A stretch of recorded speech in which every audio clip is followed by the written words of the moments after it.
this week is the incredible, I hope I got this right, Andrya Bailey. Did I get that? Yes, you got that right. Woohoo! Awesome. Trained professional, ladies and gentlemen. Trained professional or something to that effect. So how you doing today? I'm doing fine. And you, Josh? Pretty good. I'm doing a little bit of upheavals. I've been freelancing for about 2 years. I've gotten to the point where I've made it to the point where I regularly make four figures as a freelancer, which is great. Wow, that's of course good. Yeah, it's good. That's good. Not quite at the point where that's quite regular yet, right? It's a little short. You get there. 2 years is pretty good. No, I think I might get there by the end of the year. I call me a cocky son of a bitch, but I think I can actually do it, right? Hey, you have to believe it.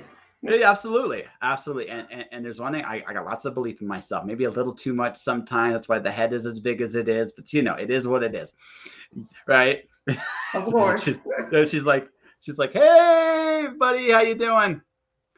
You're gonna be getting a glorious glitter dragon soon. You gotta tell me what's your favorite dragon in Magic, my friend. Anyways, that is JDHD. So I'm drawing it. So I'm doing a little an anthology. I wrote a short story for it. So I'm actually drawing a piece. So it's actually gonna be a dragon of some kind covered in like glitter. But it's going to be black and white. He's going to be a very sparkly little dragon. I already have a plan of how to make that look very sparkly. He's not going to be happy because he wasn't happy. He was happy in his early form. And he got altered by an artist, and he does not like it one bit. Is it supposed to be like a children's book or something? No, it's a little short story. I'm a big Magic the Gathering guy. I don't know if you ever played card games, but Magic the Gathering is a card game. So so the card game very much is, so what happens is sometimes these cards are very beautiful. Some of them are very beautiful to look at, but every once in a while you'll see someone that owns a card will go to an artist and go, can you touch it up or make it really, really elaborate? Mm-hmm. There's a little market for that. Mm-hmm. So I thought, what if the card did not like its new makeover? What would it do?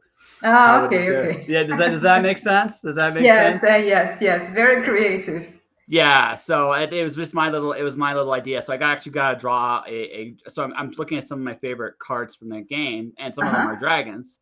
So I'm going to pick a dragon. I'm going to try to emulate him a little bit, and then I'm glittering him up. He's going to be like glitter everywhere. So. And the dragon's going to go, no, what is this? I'm making everything dirty. I don't do dust. Yeah, I don't. And on top of that, it's glitter. It never goes away. Dust. Yeah, it's pixie dust. It's glitter. It never goes away, ever. It's like you're stuck with it. So, all over the hair and everything. So. Yeah. If you have kids and they play with glitter, you're never, ever getting rid of it. It's going to be like everywhere. I know, avoid it like the plague, right? Yes. It never goes away. You're just stuck with it. It's like, hi, glitter. Didn't want you, but I'm stuck with you. Years later, you're still gonna find like a little speck of it stuck somewhere, like on the floor, on the carpet, or in an outfit that you haven't used for a long time, but you will find something. Exactly. So it's like glitter is like the prettiest curse ever. It's like if you give somebody glitter, they're stuck with it. Hi. Yeah, I know, totally. But yeah, no, so I've been doing freelance stuff like this, and I'm doing other stuff too. I've started like a little commercial business for like creatives, because creatives don't advertise they don't build themselves up very well. Like, you're an awesome person. I don't know you very well, but I'm pretty sure you're an awesome person. She's laughing at me a little bit, ladies and gentlemen. We have to laugh, right? I mean, life has to be fun.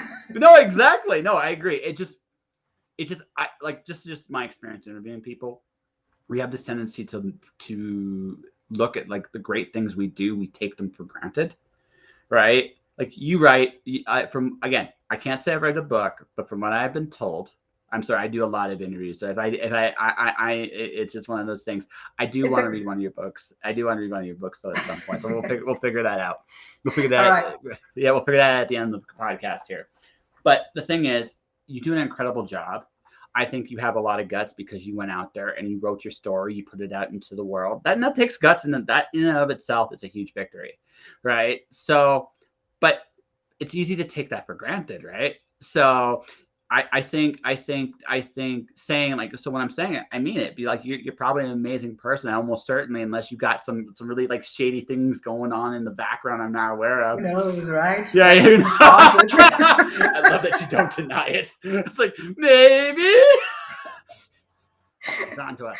Get him. Life is mysterious. You cannot reveal everything all the time, right? So you must have that little bit of a mystery or something else. Oh, absolutely. No, I agree with you. Like, I wouldn't want anybody to be the exact same. I wouldn't want everything to be perfect. I actually had this like thought like a while ago that I think the chase of perfection is one of the most dangerous things an artist can do. I think what an artist should actually be chasing is the best way they can bring their voice into their work, whatever that is. Mm-hmm. Agree with that? Yeah. Yeah. Because as a like when you're a perfectionist, you shut down. But when you're constantly progressing, which is a better way to be, it's so much better. It's so much more of a you don't have the pressure of trying to hit an ideal you're never going to hit.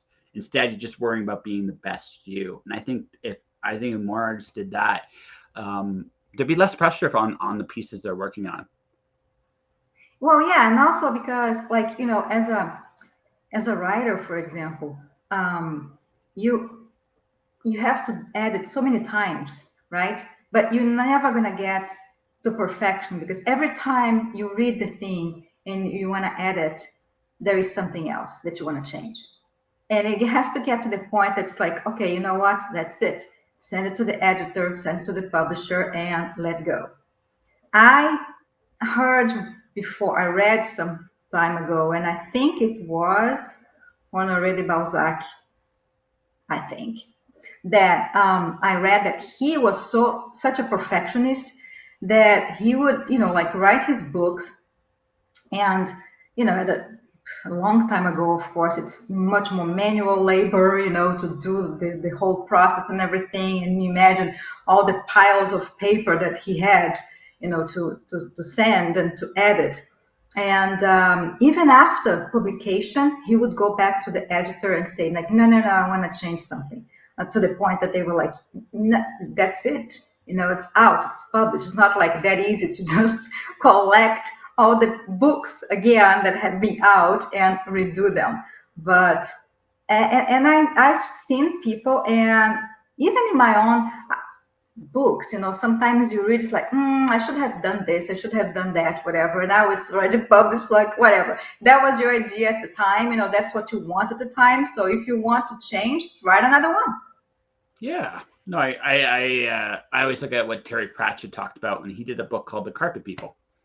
Mm-hmm. And one of the hardest things he always said was, okay, you know what really, really, really was hard? And this is what he said in the intro. 14-year-old Terry wrote this book, not me. So I wanted to keep his book, his voice in here as much as possible. Uh-huh. So this is not my book. It's his. I'm just trying to make sure it's polished. It was the hardest thing he ever did because that voice can't be recaptured. You just, like, the farther away you get from that moment, like, I read my stuff at 14. I was a cocky prick. I totally was, right. But there was a confidence and a surety to it that I don't have anymore. I'm sillier. Ironically, I got more immature as I got older. I'm not sure if that's a good sign or a bad sign. We'll let that other people figure that out.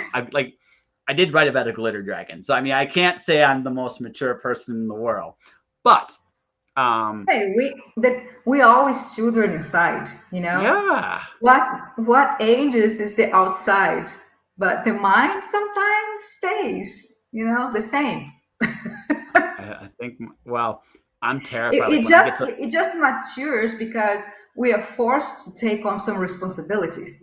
You grow up and then it's like you cannot just play anymore, right? Now you have to pay bills. So you supposed to, like, okay, I'm adulting now, so I need to find a job and pay for things, and then you find a partner and get married, and you're supposed to be like all this, very serious person, but hey, we were children before. There's always the children inside. Well, see, I think like this. If this is, oh, cool. Well, I'm glad. I'm glad. Yeah, we're like I said, this is what the kind of things I talk about on the show. There, Martel. Nice Yeah. for you to join us. No, it's one of those. It's one of those like real things when you look at.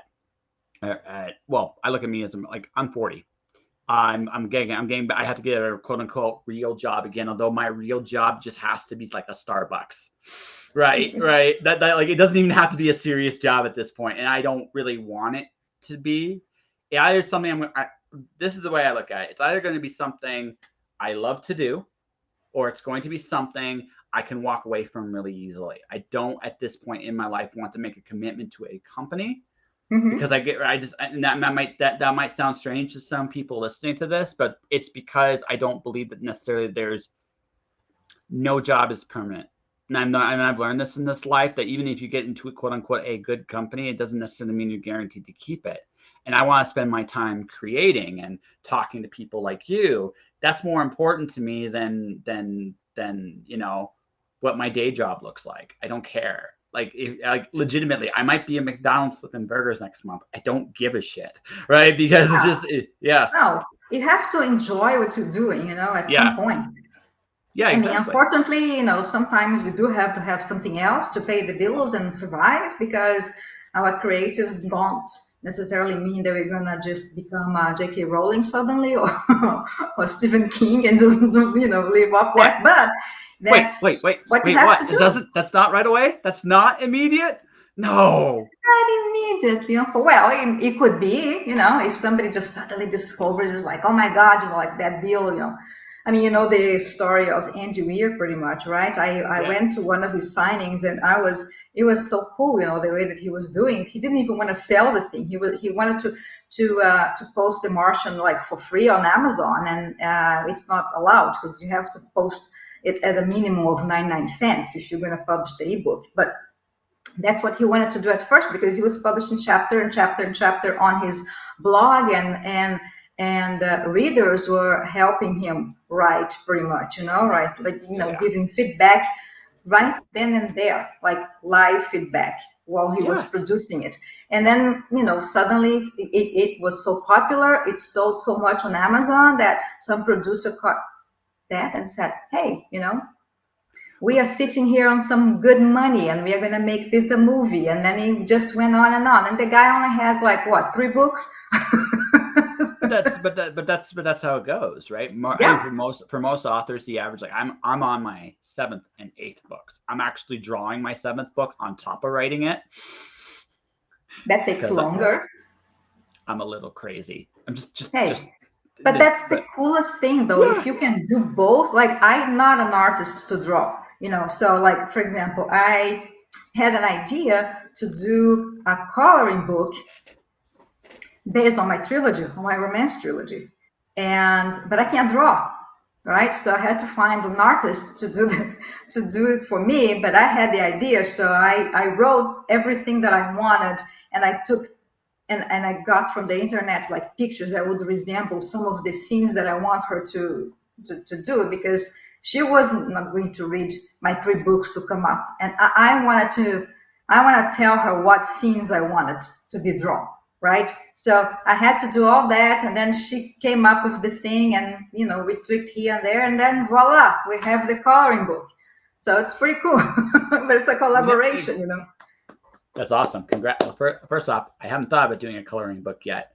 Maybe when I'm a little bit more mature, when I'm 40. Actually, that's the perfect thing to release on my 42nd birthday, a coloring book.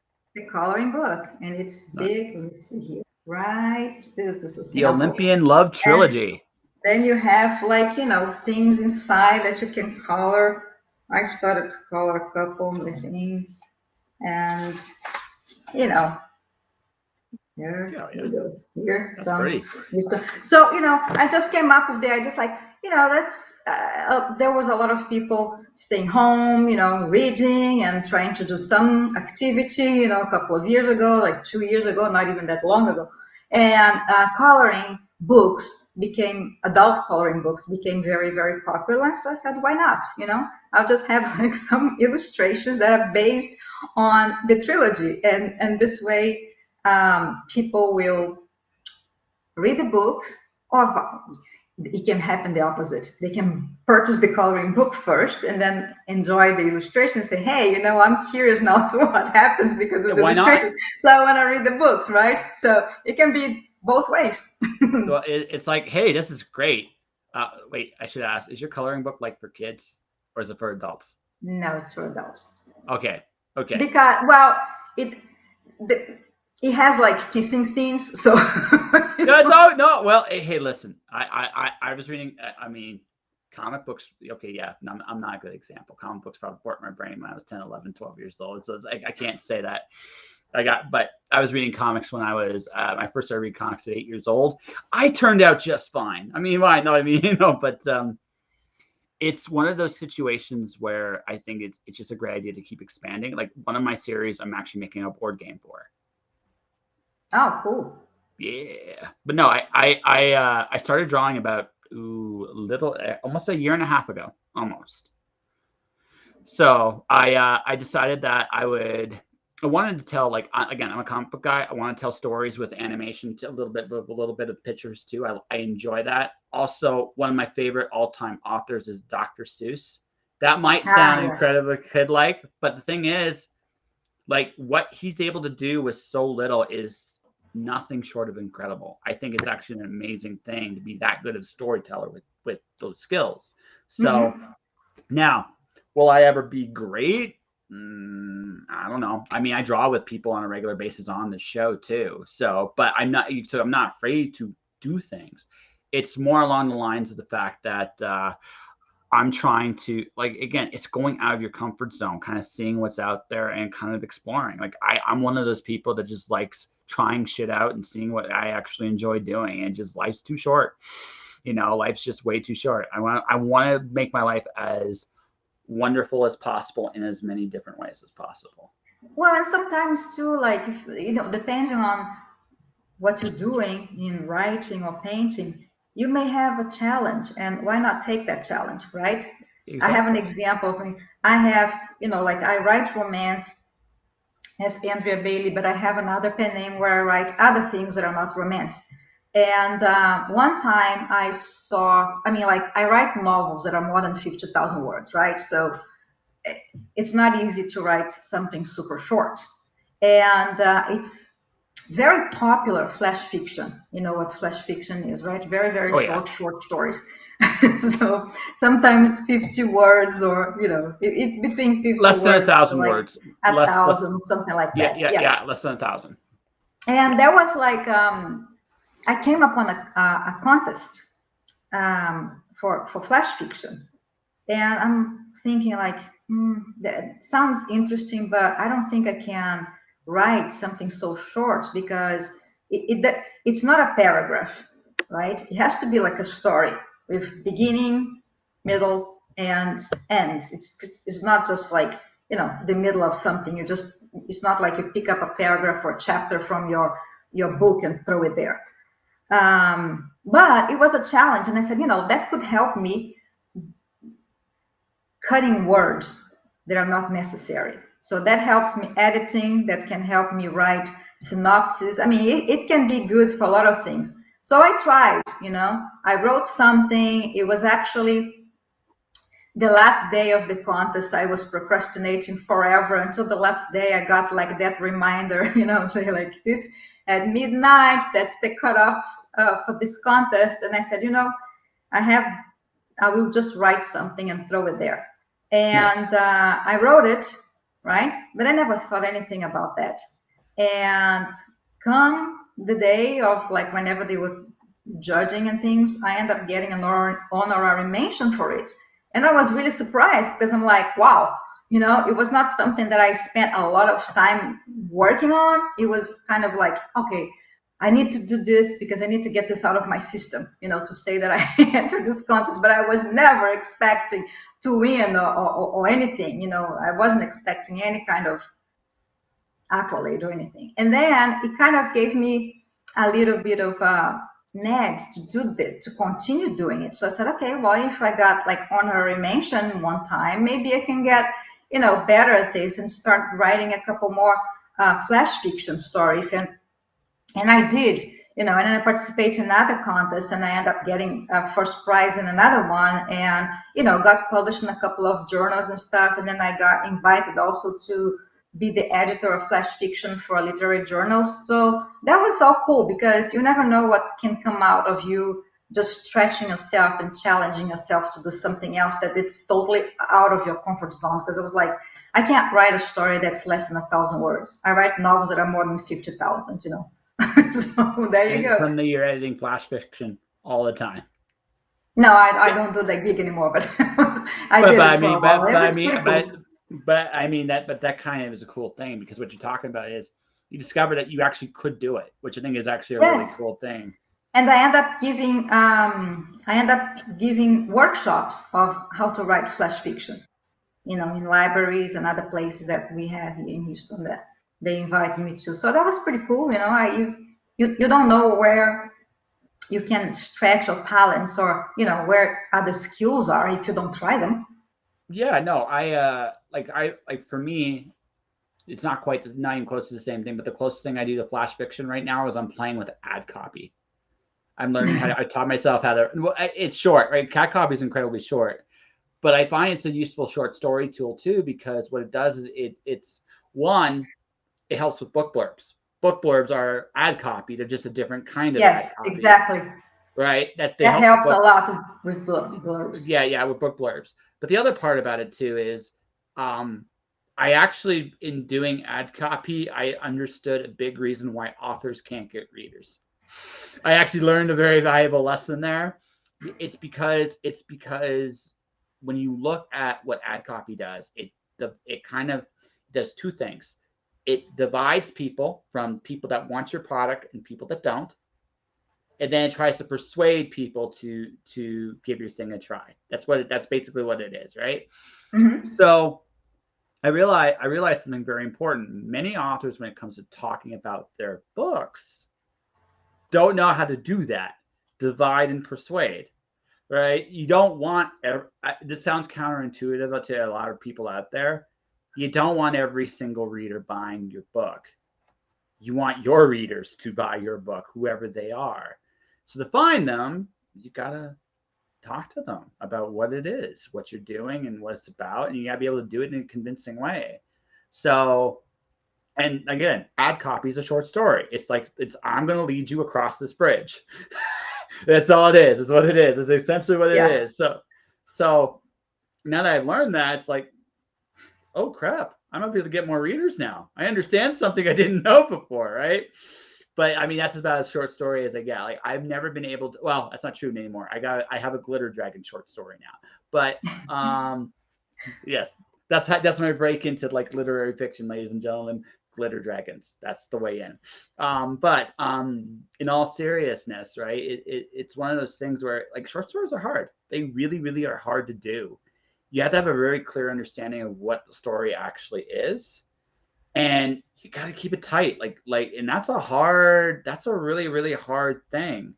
Because okay, let's say for the sake of let's say that's 800 words. That's not a lot of room to breathe. That's basically 2 paragraphs, maybe 3, right? You have 3 paragraphs to tell a story, right? So it's got to be good. It's got to be engaging. It's got to be interesting. It's great, like little moment in time thing, right? But yeah, and the thing with flash fiction is you don't have a lot of room to do what you want, right? Because you were limited by the amount of words. So you have to choose what you want to focus on. You want to focus on a character or on the setting or on something, because you cannot just go around describing everything, because you don't have time for that, right? You don't have room for that. You cannot describe things the way you want. You cannot add a lot of characters because you don't have room for that. So you have to choose very carefully how you want to present your idea out there. And you have to choose the words very carefully, because what you want to do is try to do the show, not tell, right? Because the more senses you can input in that writing, the better it's going to be. Instead of you like describing everything, if you can have the reader like feel what's going on in the story, it will be more genuine, and they will have a feel for it, and they will be like, oh my god, I want more, because you want to write a short story where people are going to be satisfied but not satisfied because they want more, but you want them to want more because you want them to want more of your writing. So no, I'm having fun. Like I'm working on a novel right now. So she used to be an assassin. So in chapter 7, she's a younger person waiting forever for a target, right? In chapter 8, she's older, not like old, but older. She's done this a while. So like her whole commentary as she's choking somebody out is basically about, when I was younger, this didn't hurt at all. And now I got like this pain here I've never had before. And I'm not sure how I did this, why she's putting her victim to sleep, right? She's not killing him. So like one of those, I'm getting old. Hurts a little bit more, It hurts a little bit more when you get older. And it's those little things. Like you chuckled a little bit at that because you're like, that's a hilarious little juxtaposition. Because right? Most of us don't understand like choking somebody unconscious. Well, but some of us do understand, hey, you know what? My limbs, they're not, I used to be able to do this a lot easier. My bones didn't feel a little as grindy. They didn't like, I didn't feel the pain. And maybe now she has arthritis and she can't just get like the good hold on it, and the hand is hurting or something, Get in the grip. Get in the grip. Right. It's more her like knees. It's more her knees because she's in a crouching position for so long. It's like especially like if you have like a profession like that, if her business is like a professional assassin, and then she probably had to run a lot and roll down a lot, so there's a lot of use of the knees and the legs there, and then at some point, it's giving away and you can't do that anymore. You can still do it, but it's not the same. It's just not the same, and that's where she's like, she's not that much older, but she's old enough that some of that stuff is just like, it hurts a little bit. Well, you can also throw in that maybe she got hurt sometime. Maybe sure. She was running and got hurt, or fell and broke a leg at some point, or whatever, or got shot in the leg. You're giving me ideas. Like you like this. I think you like this. Like this assassin with just various like little nicks and knacks. Well, you just throw in a little more conflict to make it, Absolutely. No, there's enough conflict in here. This is her like quote unquote her origin story. Maybe I talk about some of her old injuries and some of her old rivalries when I get to book 2, which but I have plans. Good. Yeah, you gotta plan your stuff out a little bit. Like it's like, can you go somewhere else with another book? Yes. It's like your trilogy, right? You just when you did this, you're like, I have a plan for a trilogy, or did you have a plan for a trilogy? No, I had the plan for a trilogy. I was set up for a trilogy, but I didn't have the plot. I had no idea what was going to happen when I started it. So I'm a pantser completely, I cannot plan and write down synopses and stuff like that. It's kind of like it goes with the flow. Wherever I'm doing research, if I have an idea while I'm writing it, then I will look at it, and then it will just go in different ways. See, I think this is just my opinion. I think that I'm what I call a planter. I don't actually do full plots because I find that's pointless. But I do have a general idea of where I start, where I end, right? But occasionally God laughs. There's a joke. How do you make God laugh? You tell him your plans, right? Right? It's true though. It's like, how do you make God laugh? Tell him your plans. Hey, God, I'm doing this, and sometimes you hear laughter from above. Like, why are you laughing, God? It's like, why are you laughing, God? Because that's not what's happening. What do you mean that's not what's happening? It's just not. But go for it. Okay. Scared. Go out there. Then things happen. When I write a book, it's the same thing. Sometimes I'll write, like this book, it's like the book I'm talking about is a surprising book. I had this idea that I would have, I'd have a past version of her and a present version of her as the big two narrative characters. Yeah. I think it's an interesting juxtaposition of who she was versus who she is now and who she's trying to become. Because my story ultimately is about what makes a good person, right? That's ultimately what it's about. Well, where do you start? If you've been a bad person for so long, where do you start to become a good person again? Is that even possible? So that's the big overarching plot.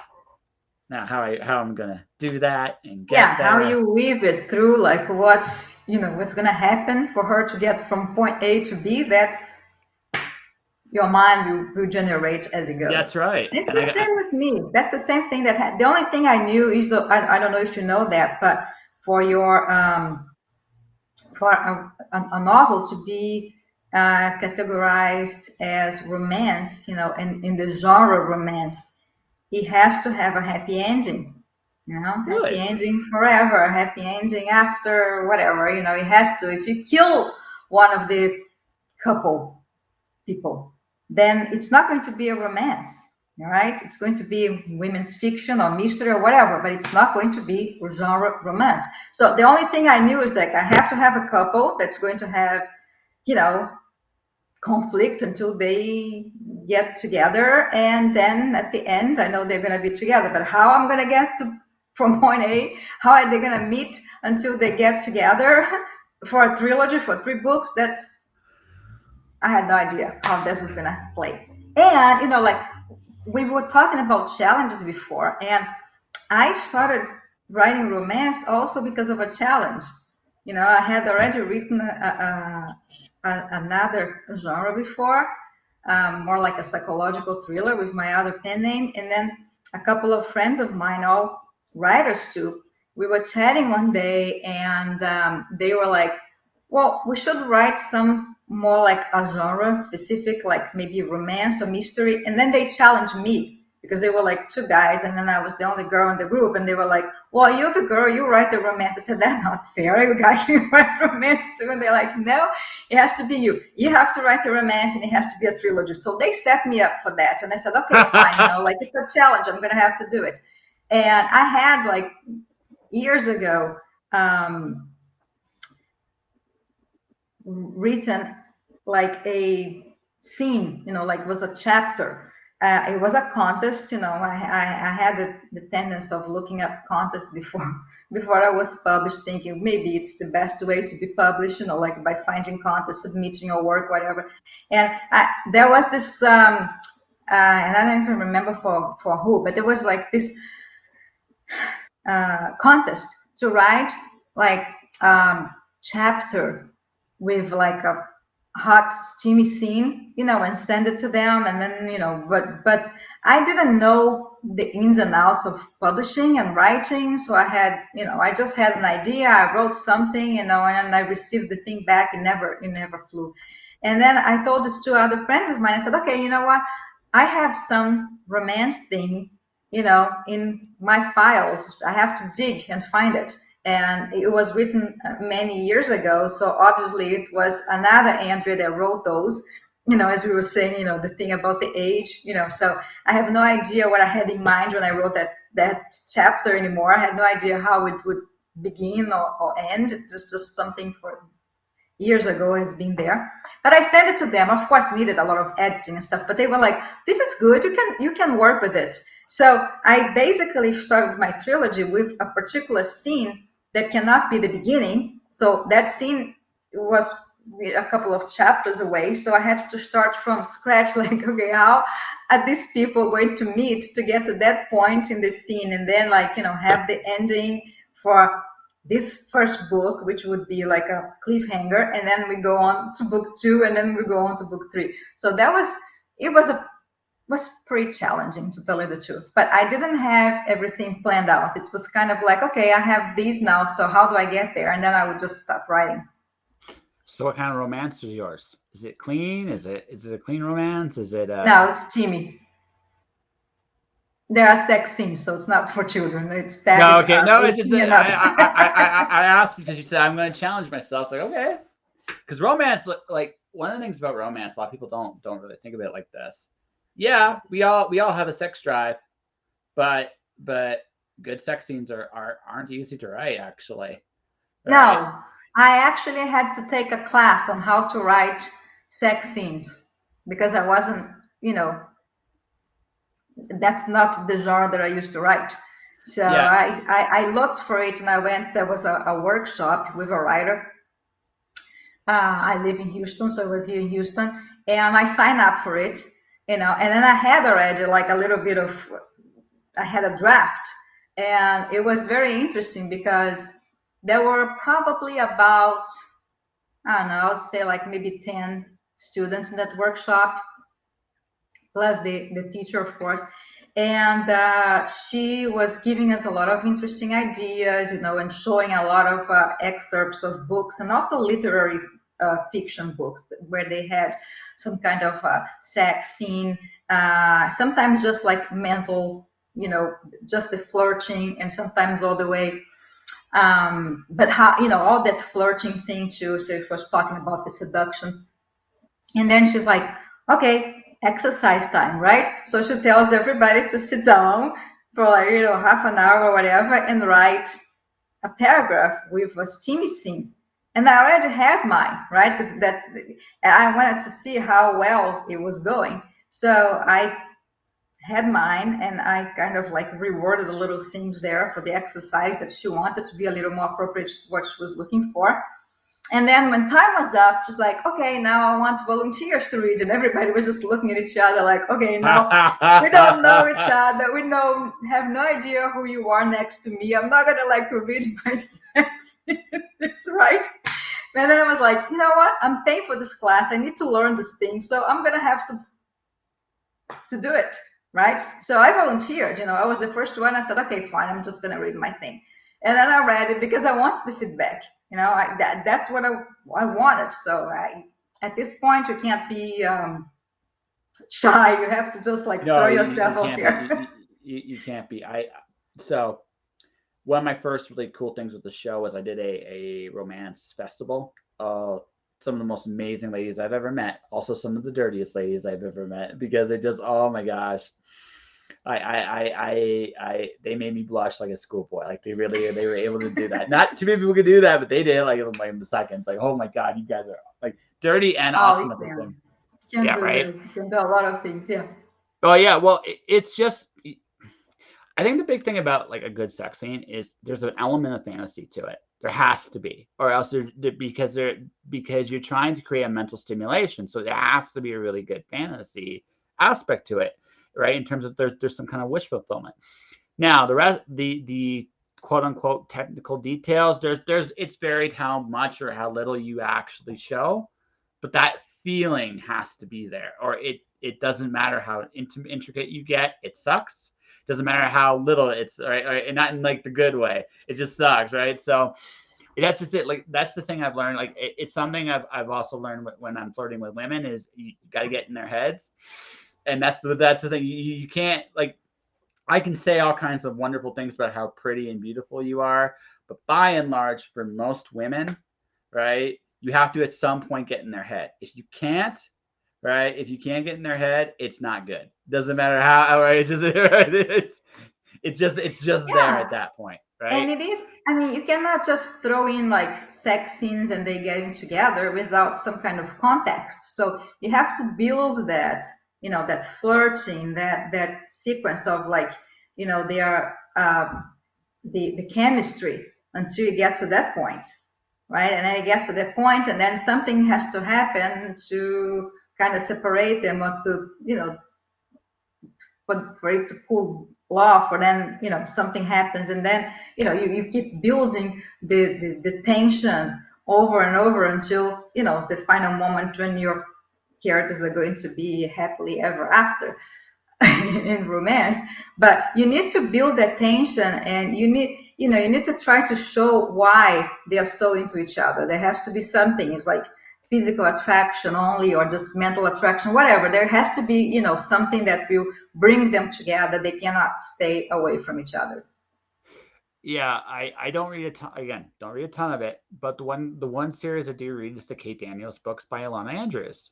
They do a very good job of building. They did a very good job of building that chemistry / tension. It was like, okay, I wanted to see them together, but it's like, okay, they got me. Damn, they got me. Right? That's just like, but that's what you want. Like every story, no matter what it is, whether it's romance or fantasy or YA, whatever that conflict is. In romance, it's about the guy getting together with significant other, or the girl getting together with significant other, depending on the point of view. Right. So that's the general conflict. So you gotta just get your reader to get to the point where they want to see these two characters together. Right. Yes. And you don't want it to be too contrived why they're still apart. So like if we're gonna talk like romantic comedies, like television, which is a little, I know, very different. I enjoyed Castle. Castle was like a modern day Murder, She Wrote / right, romantic comedy.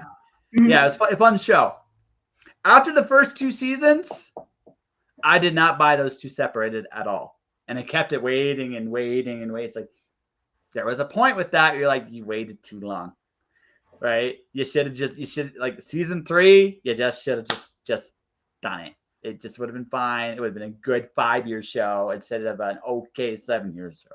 Yeah, well, because that was not the main intent of the show. Obviously, it's not like supposed to be as romance, you know. So they were probably like, you know, taking their time doing it. But when you do a romance, your readers are expecting them to be together, and then for them not to be together, you have to have a lot of conflict, either by somebody else getting to the picture, or, you know, one of them does something that the other gets very upset about, or they travel and separate. In my case, in my trilogy, basically the main thing is already distance, because she is American and he's Greek. So they already, like, you know, you already have a continent separating them. So you need to figure out how are these people going to get together, who is moving who where, you know, for them to be together. But in the meantime, there's like a lot of other things in the middle, you know, other people getting interested in them, and jealousy and stuff like that, so that you can have, you know, all sorts of conflicts, not just like, okay, well, now how do I get to Greece, or how do I go to the United States, or whatever, because that would be too boring. Well, yeah, you know, you guys like, hey, what's a real life issue? This is real life. Yep. Okay. So you have like a lot of other things in the middle, and then I put a lot of I infused the romance with it's contemporary, with contemporary things that were happening in Greece at the time that I was writing, and I also did like some archaeology things that were being found at the time, and then I throw in some mythology because of the Greek, you know, theme that it has to it. So it kind of made it also interesting for me to write, because just writing a romance and just going from like, you know, one love scene to another would be like boring. So I had to get some very interesting things. But I love archaeology, mythology. You know, Greece is one of my favorite countries. So I wanted to throw those elements there, you know, to make it interesting. You from that part of the world? No, I'm actually from Brazil. Another part of the world. Totally the opposite. Oh, cool. No, hey, listen, I love surprise again, layers and surprises, right? So what is it about Greece that fascinates you? Since I was a child, whenever I first read Greek mythology and about the gods, I was already fascinated with that. So I always, you know, it was always something that, and you know, like when you look at the country and you think that it's this dream place that you never go, because it's so, you know, you're so crazy about it, and it looks like such a far away, such a fantasy, you know, that you don't have access to it. And So I was always so fascinated with it. I'm fascinated with the language. I love the language. I'm actually learning how to speak Greek and read. Not very easy, but it's something that I enjoy a lot. And I've been a couple of times. And the book helped me also to travel there to do some research, because I wanted to make sure that I was describing the places. I also got help from a Greek anthropologist, to make sure that some of the things that I was describing and portraying, because the male character is Greek, so I wanted to get like their perspective on it. And the interesting thing is that I made, like Greek friends and all, and then like some Greek authors that I know, they thought that it would be interesting if I translated the book to Greek, right? So I found some translators, but then we had to look for a publishing company, because in Greece, ebooks are not very popular at all. People actually do go to bookstores and they want their print book. And so you can only like do it through a publishing company there. And so I submitted to a publishing company that they were very interested because of the character being Greek, right? And I was afraid, it's like, they're gonna read this and they're gonna go like, this crazy woman, she's not even Greek, she's like on the other side of the world, and she's writing about Greece, and it's probably like, I was thinking they're gonna think like, no, that's not how Greeks are and all that. Well, to my surprise, it was pretty much the opposite. They just loved it. They wanted to publish. We signed the contract for the 3 books, for the full trilogy. And the first one was published last year, and the second one was just published less than a month ago, something like that. And it's in Greek. And I only have like the first one. Do I have it here? Yeah, I can show it to you. That's pretty cool. See? Yes. It's written in Greek. It's totally in Greek, ladies and gentlemen. That's right. Yep, totally in Greek. And it's just totally in Greek. It's pretty cool. So, and I got a lot of positive feedback, from the Greek translations. So it was like a dream, like when you have like dreams, like I want to be published in Greece, and that was just like so cool. I'm doing a Alice in Wonderland Greek mythology mashup right now. Cool. So that's I released the first 2 of those. Alice is Pandora. Oh, okay. It fits, right? It's the same story. If you sit there and think about that. You open the box, you open the craziness. you unleash all sorts of things. So the big caveat is that in the box, instead of all the evils in the world, maybe we'll just leave it at that, there's a certain Cheshire friend that lodged itself inside her head. And then there's the last thing on the box too, which is hope. But you can turn it around and be the opposite. Well, you can have chaos come out instead. All the nice things first, and then the worst thing is the one that's going to be lingering in the box, and then you're going to go, you know what? There's something missing. What is it? And then they just like unleash the worst. You can do the opposite. See, I'm fascinated. So the thing about this, like Greek mythology, I find very fascinating is it's very like it shapes the architecture of our world even today. Mm-hmm. Living in the United States like you do, you will see there's lots of Greco-Roman architecture. Yes. Oh, and our language too, because a lot of times I'm like, learning. I do like a once a week classes with my teacher. Yep. My Greek teacher, and if every once in a while we look at something, I'm like, I know what it is, and she's like, how do you know? So because it's just the root of it, I can associate with something, and I can guess what it is. And some words are just the same also as in Portuguese, because my native language is Portuguese. I was born in Brazil, so there's a lot of words that are just the same, Mm-hmm. to the same, because of the influence of Greek and Latin, of course, because of the Byzantine Empire and all that stuff. So there's a lot of things that are coming from Greek. Well, the Statue of Liberty, which is where is very Greek. The White House is super Greek, right? They just are. and you can Yes, see all the it. Like, columns, all the stuff. I mean, like, yeah, this yeah, no, everything. like the mythology has firmly entrenched itself in the United States. You can see it if you want to look at it. It's right in front of you all the time. So Yes. that's what's fascinating to me about the Greek mythology, because it's just like it's still very prevalent even today, right? It's just the only difference now is it's evolved in the sense that it's no longer preached about. It's just there. It's much like a logo.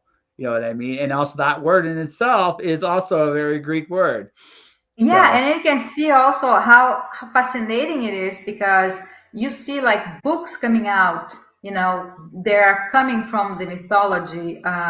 Rick, what's his last name? I forgot now. Riordan, Rick Yes, Riordan.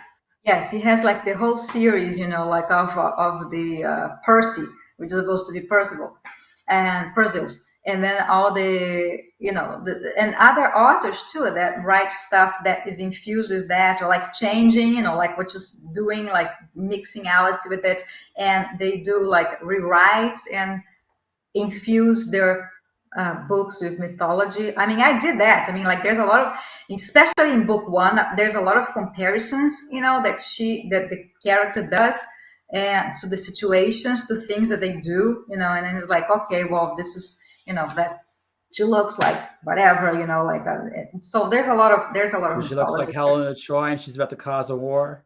Yeah, pretty much. He It's looks all like good. Adonis. He's so good looking, like a Greek god. So that's As long that as he's we. not looking in a mirror and getting lost in his own gaze, it's good. It's totally good. You don't want Yeah, that no Greek Medusa, mythology. like stone, right? Like Well, no turning it Medusa into or no stone. Narcissus, right? Either way, right? You don't Yes, want a yes. Narcissus, right?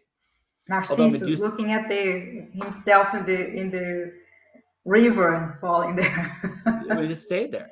I actually know someone that has a similar situation. You show him a mirror of himself, he actually gets lost in it for a minute or two. It's just like it's hilarious, but it's like Well, this it's shit's so cool real. Like, because when you think about it too, like like Narcissus, and then you have the story of the flower, how the flower came about, and stuff like that. So that there's all these cool things that try to explain the origin of animals, of flowers, of things that happen in constellations and stars. constellations, the thunder, like Zeus throwing the thing. That's like the thunder, the noise, and all the stuff. So that's pretty cool. Yeah, no, it's like I said, it's like you can see the mythology of it anywhere. Yeah. It's funny. I think one of my favorite stories in Greek myth is Medusa. Actually, she is a Okay. fascinating character. So I'm playing with her in mind. So I guess the question then is, which Greek mythology story grabbed you? Pretty much one of my favorite ones is the story of Hades and Persephone. Mm, I just find it fascinating the way that the god of the underworld, because he technically is not supposed to be a bad person, right? Because the way ah, that it was divided, like you had the three brothers, so each one pretty much became the god of each element, and it was for Hades to be the underworld.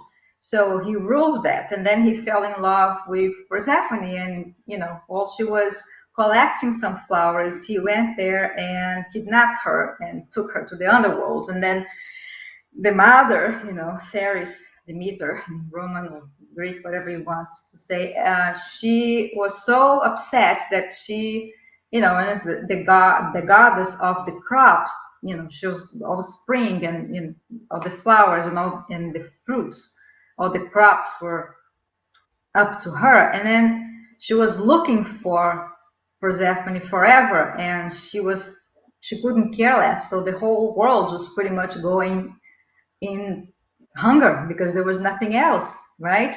And the same way, Persephone was there, and she was like, I want to go back to my mom. I want to go back to Earth. I don't want to stay here. And she wasn't eating anything, and he was offering all sorts of mhm. delicious things, and she didn't want anything. She said she would only eat if it was something that was by her mother, right? One of the crops.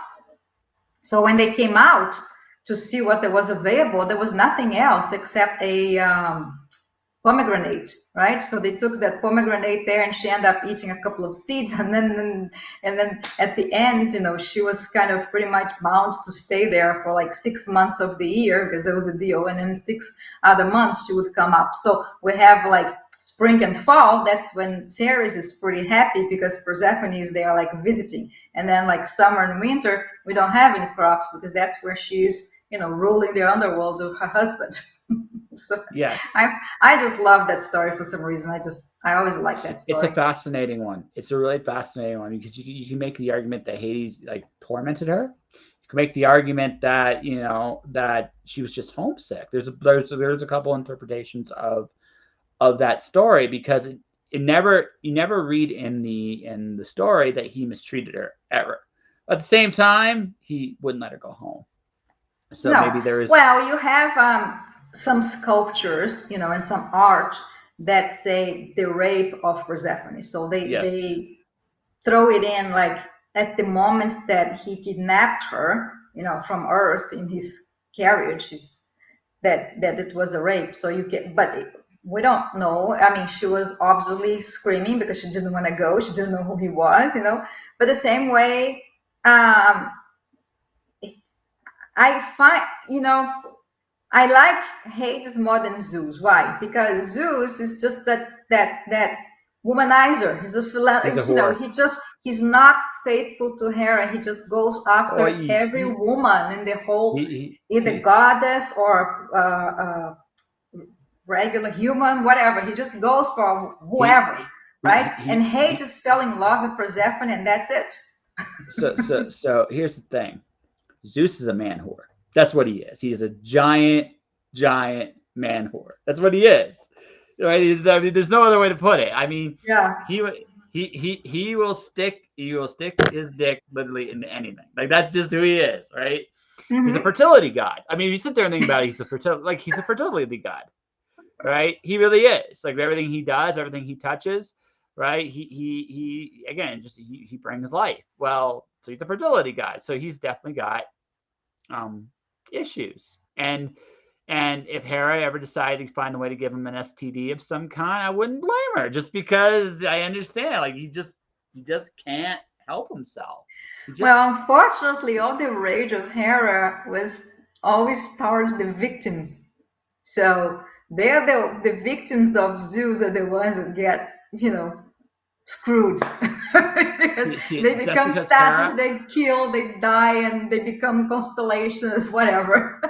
But that's because, see, Hera is in denial, right? That's the thing. Hera is in a little bit of denial, right? Yes, she's totally in denial but then she cannot go against him necessarily, because he is the god. Yeah, but that don't matter. He's more powerful than her. He wouldn't, but sometimes it's not really about being the strongest. It's about I would argue that Medusa might be the biggest victim in Greek mythology. Yeah, because Hera, she's supposed to be very beautiful. No, she was. She was very beautiful, and then she got charmed by. Well, she got turned into a monster because she got seduced by a god in the wrong temple at the wrong time. Not really her fault. Well, kind of was, but not really. I mean, guy says, "Hey, I want to bang you." You're probably not gonna be like, No, but then also a lot of times he will come disguised as something else, so they won't know it's him. Oh, no. Zeus, we're not talking about Zeus. Medusa, I'm saying with Medusa. Medusa was Poseidon. I think actually. I think it was Poseidon, right? But I could be wrong on that one. It was Poseidon. It was Poseidon, and her had a little bit of fun. Just she was in the wrong place at the wrong time in that particular case. Zeus. Well, because she was in the temple of. Was it Athena? Yes. Or Aphrodite? Yes. I don't know. She was in the temple of one of them.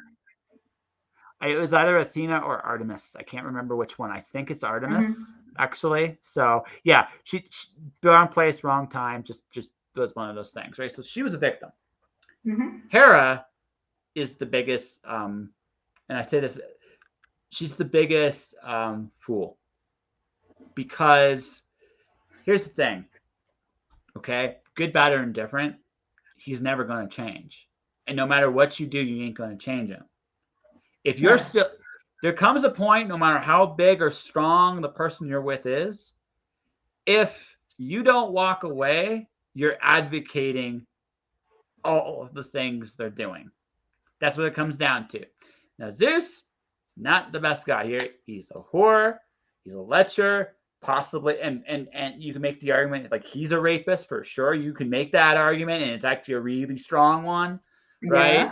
Yeah. Right. You can make all so this guy's a bastard. There's no way around it. He's a bastard. He's a clever guy, but he's a bastard, right?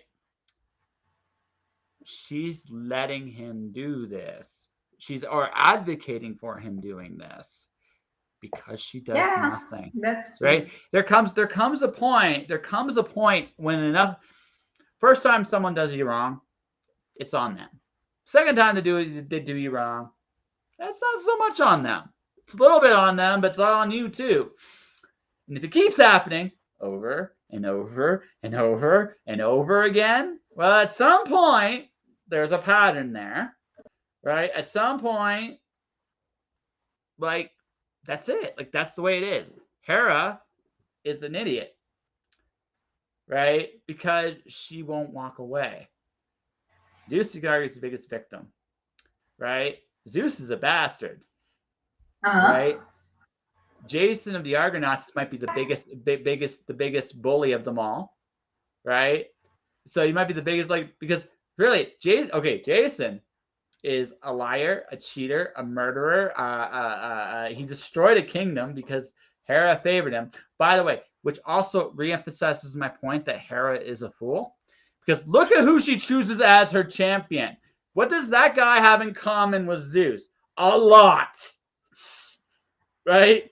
Yeah, she's used to that pattern. She can't break away from that. Exactly. See? So like you can make a case, like literally make a case, right? That Hera has chosen to be a victim. Mm-hmm. Make that case, and it's actually quite strong, right?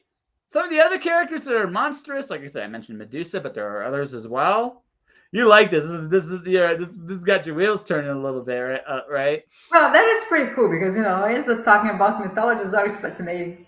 Yeah. So you got legitimately, you can make the argument that Medusa was just a victim of bad circumstances. You can make an argument that Pandora's only crime was she was curious. You can make that legitimate argument, and really, is that really such a crime, right? Prometheus was a rebel, okay, right? Prometheus was a rebel. Then you got like anybody else on the pantheon you want to talk. I think I hope I got this right. Odysseus is probably the closest thing to an actual hero Greeks have, or the Odyssey. I hope I got his name right? He's the closest one.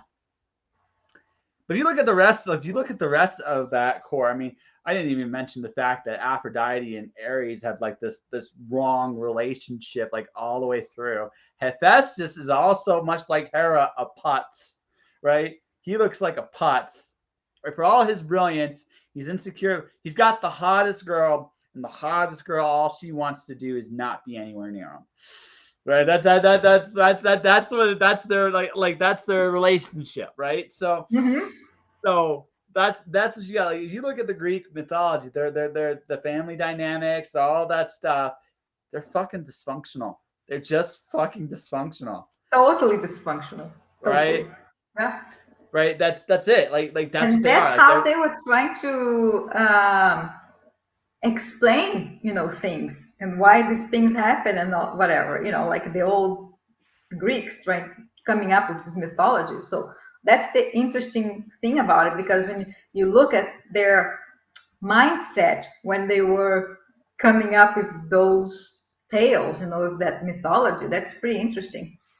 Well, yeah, it's also a different time too, because again, you're coming in a different culture, a different era in a lot of ways. Like, I mean, you have the Spartans, who their kids were raised to steal at a young age, and they only got punished if they got caught. Right? That's a very different morality than what we have today. The reason why they taught their kids to steal and to fight and all that other wonderful fun stuff is simply because later on in life, they're going onto the battlefield. So you better have these skills to survive it. Otherwise, you ain't coming back in one piece. Now that's the Spartans, right? Then you have the Greek, like the Athenians, who were the quote unquote enlightened people. Some of their thoughts still echo throughout this age, even today. They had their own issues as well, right? So so it's interesting. I think the mythology you see with those with them is maybe a sense of how functional / dysfunctional Greece was at its apex, right? And looking at what we have today, I'm not going to go too much into politics because we've had a wonderful conversation. I don't think either of us want to depress it. Yeah, but democracy basically was born there, and then there's a lot of issues. Oh, we could talk about, like, Brazil is an interesting shit show politically. I'm not even gonna go there. Very good. And we have elections this year too, so big hug. I'm sorry. but no, Brazil is a very special shit show if anyone wants to look at. But so is the United States. Like I think the one thing that's the one thing the last 2 years have shown me, and it's all I'm going to say, is as far as political as I'm going to get, it has opened my eyes to where the dysfunctions are. Like, I'm living in Canada, and I living in Canada, I have seen the dysfunction right here that's been revealed through a lot of different things, including the truckers thing earlier this year, but also just the whole COVID thing. Like, we have some serious problems that have come to the surface as a result of the last 2 years. And if we don't resolve them, who knows where they'll lead. But those dysfunctions are visible to all of us here. And it's true in the United States. The United States, well, yeah. Several. But the thing is, as you mentioned, the pandemic, it has changed a lot of the way that we see the world, because it's not just US or Brazil or Canada. It's like pretty much every country, like it's the different ways into which people behave when there is some major catastrophe like that. And so it is interesting because you don't think about that. You know that there are some problems, that there are wars, there's always people that are greedy and want other things, and there are crazy people that will go shooting others and stuff like that. I mean, it's this, but then suddenly we have something that the whole world is being a victim of, and you still have so much division, instead of like people trying to get together collectively to try to solve the problem. It was a very, very huge division almost everywhere, Well, something I mentioned earlier, I mentioned ad copy, right? I recognize, like, again, just something I've been looking at and studying for the last little bit. Our news today is a giant advertisement. It's just it's ad copy. It does the same thing. It divides and then tries to persuade. And whatever kind of box you fit in, that's your thinking. Yeah. Right? Like, okay, so like I'll just give you the Canadian example, the truckers thing. I think it's a protest. By and large, it was a protest. There are some people that think it's a terrorist action. It really depends on which end of the spectrum you're on, right? Right. There's no ifs, there's no ands, there's no buts. Like, it depends on what spectrum and kind of how you view the world, right? Right. And again, not going into what's up, what's down, because really that's everybody's business. But the reason I put it like that is this. So the natural inclination is, if you're someone that doesn't necessarily take my point of view, you might think I'm a COVIDiot, or I'm protesting it just based on a certain set of ideals, which I may not even have, right? Right, and vice versa. I might think someone that thinks it's a terrorist thing. I might think like I might think that it's some kind of like you're an idiot, and I think you're an idiot but that might not be true. There might be like a legitimate story, and the thing is, because we tend to put people in boxes all the time. We don't listen to each other. The fact of the matter is, I could, like, whatever you think, like that example, for example, really, I could care less, right? And I say that like that because really, it's cool. I may agree with you, I may not. What's interesting to me is that discussion. If you're not willing to make that discussion, then I'm not going to learn anything from you. I'm not going to understand your concerns, where you come from. I'm not going to learn. And if I'm not going to learn, well, then I'm not going to be able to understand you. And vice versa. And the other way too. You might think I'm an idiot thinking like that. That's cool. Fine. Yeah. Why do I think like that? What's my motivation? It's not necessarily the reasons you think it is. Right? But that's what we need. Like, that's what lacks a lot, because people don't want to listen. They just want to preach their view, Yeah. And then, like, you have the radical people that will just, like, if you don't agree with them, then you're already out. But then there is no argument sometimes, because you can even show your point of view, scientifically or from whatever perspective. But some people want both. They will just, like, they made up their mind, and that's it, final. The most dangerous thing about this time has also taught me is people will buy an idea. Doesn't matter if it's right, wrong, or indifferent. They will buy an idea, and if they buy an idea, that's it. I listened to this in another podcast, and I think this is the kind of I will never be attached to an outcome. I will never, like I will hope for some things, but I will never be attached to it, because if I'm not attached to an outcome, I can look at something. I'm not going to say objectively exactly, but I'm going to be more open to the possibility that I'm wrong. Mm-hmm. Right? That's it. I'm a big enough man to acknowledge that, you know what, I could be wrong. Cool. Yeah, well, yeah, like, you mentioned Brazil, right? So, like, in the last elections, I did not want whoever was in power to continue, right? Mm-hmm. So I was not for that party to continue in power, right? We want something new. The options were not the best, but we wanted to see something new, and we needed to see change, right? Mm-hmm. So we were for, like, the person that is right now in power, but then after a while, and all the stupidity that this person has done that we don't agree with, we want it out. So just because you voted for somebody the first time because you think that maybe they may be the better option, doesn't mean that you're going to continue vouching for them forever when you're seeing so many wrong things that they do. So no, like, you make mistakes. You can't tell what somebody else is going to do until they are there at their particular position, and then, like, you're like, what? That's not what I was expecting this to happen. But at the same time, there are people that will not bulge. They will say, like, he is still the best forever because I vote for him and he's the best. No, you need to look at the whole picture, and make up your decision and say, hey, I made a mistake.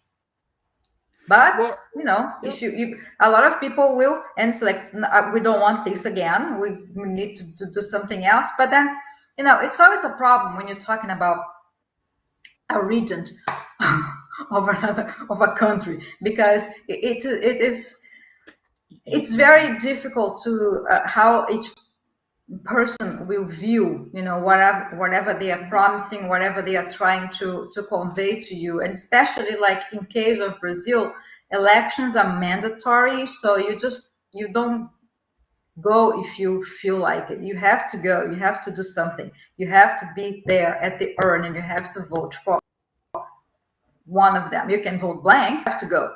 So it's mandatory, and a lot of people have no idea, they can't think this, whatever, people will come and tell them. They may not even know what are all the choices, what are all the candidates, because Brazil is very pluri-party. and doesn't have only like two here. I mean, here the two main ones, because there are like a few others, but the candidates are not don't have the majority. But in Brazil, anybody can. I mean, there are too many parties there, and not there's not one specifically dominant. There was for a while, but not not specifically, and. And sometimes the people have to go because it's mandatory, but they don't know who it is. So Yep. Oh, no, whoever is I there mean, at the at the entrance and tells them like, hey, if you vote for this number, you're gonna get like some money, or you're gonna get like free something, whatever. So these people, the majority, like in poverty, in ignorance, in without means of surviving, they will hang on to whatever hope they think there is. well, it's just because it's also just like if you're trying to survive all the time, all you're doing is just barely getting by. You're not Yeah. paying attention to any politics whatsoever. You're just doing what you can to get No. fucking by, right? Exactly. You don't even And know that's what's and going on. It's like, okay, oh, well, there's it's mandatory. You have to go, but then who? well, yeah, Who is offering the best deal? That's it. well, that's it. Well, that's it, right? I mean, that's it. And sometimes you don't even know until you're there, right? You hope you get it right, but you don't know, right? Well, I and I also have because, we, unfortunately, as we've seen so many times here and in Brazil and in a lot of countries in the world, it's not necessarily even just that the person is lying, is that there is so much work behind them of other things that prevent them from acting sometimes the way they want. Like maybe they want to put a law, but then there are people on the opposition, they're not going to allow that and stuff. So there will always be that fight. So every plus lies, of course, that also happens. So like when people say something, you cannot take it for face value necessarily, because you don't know what mechanisms behind this machine that's going to prevent that thing from happening. what's missing today with a lot. It doesn't matter. Just in any country you name, is Hmm. transparency. Yeah. All right, that's what's missing. I don't trust my government anymore. I like again with everything I've seen in the last 2 years. I don't really think there's a good case that can be made that my government has integrity. My government doesn't have integrity, right? I hope it's the lack of integrity, not incompetence, because I mean that's I mean right. But again, if there's and there may be a little of that too. Who knows? I digress, right? But if I feel, and I know this isn't just a Canadian thing, this is in a worldwide thing. If you Yeah. feel your leaders are lying to you, and if you feel that they aren't or they're not capable of doing the job, you're not going to have faith in any of them, right? And depending No. upon and a lot of what would dispel that in any country is transparency. But Hmm. again, I mean, looking at this honestly, how many Americans know how their financial system works? How many Canadians? How many have even bothered to look? Right? Hmm. How many like we this we're all guilty of this. Like I mean, we don't only have so many hours in a day too, and I get that. But most of us do not have a fundamental understanding of how our systems work. And most of us don't even want to know even a little bit of how that actually is. Hmm. And that's Hmm. on us. That is on us. Yeah. But right, the second part is even if you understand those mechanisms, it's not like there's a transparent voice. If there was a transparent voice, like most of the divide would disappear. It wouldn't happen overnight, but there would be a lot less divide and there'd be a lot more compromise because there would be a clear understanding of what's going on and why. The reason why nobody believes, right? Yeah. There is no clear understanding. When you're trying to Mhm. shame somebody to take a medicine instead of actually showing all the details, all the information clearly, you create suspicion, especially if you have a track record from the past. On top of that, or if you are going to make a promise or if terrible things have happened in the past, like I say a housing collapse or or an attack that points in one direction and then points into another direction, it's harder and harder for someone like me to look at my leadership and take them seriously. Because why would I? Right?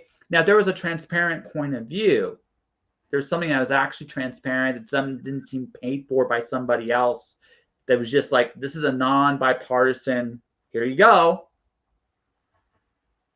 you'd have that but the credibility. same thing that happens with the trust. Like years ago, I was working at a company that the president came and he said, there was a crisis going on, and he came and he told everybody like not to worry, no jobs were in jeopardy and stuff like this. And then like a month later, or even less, I don't know, it's been a long time, but he came to some of us that were in management and he said, okay, well, we need to cut 0.5% of your people. We're like, you told them that their jobs were safe. Now, what are we going to announce? And it's like, no, you cannot say, just make a list of the people that, like the worst performers, the ones that call in sick more. I mean, he wanted something, to base the choice, because they had to cut people and you just not,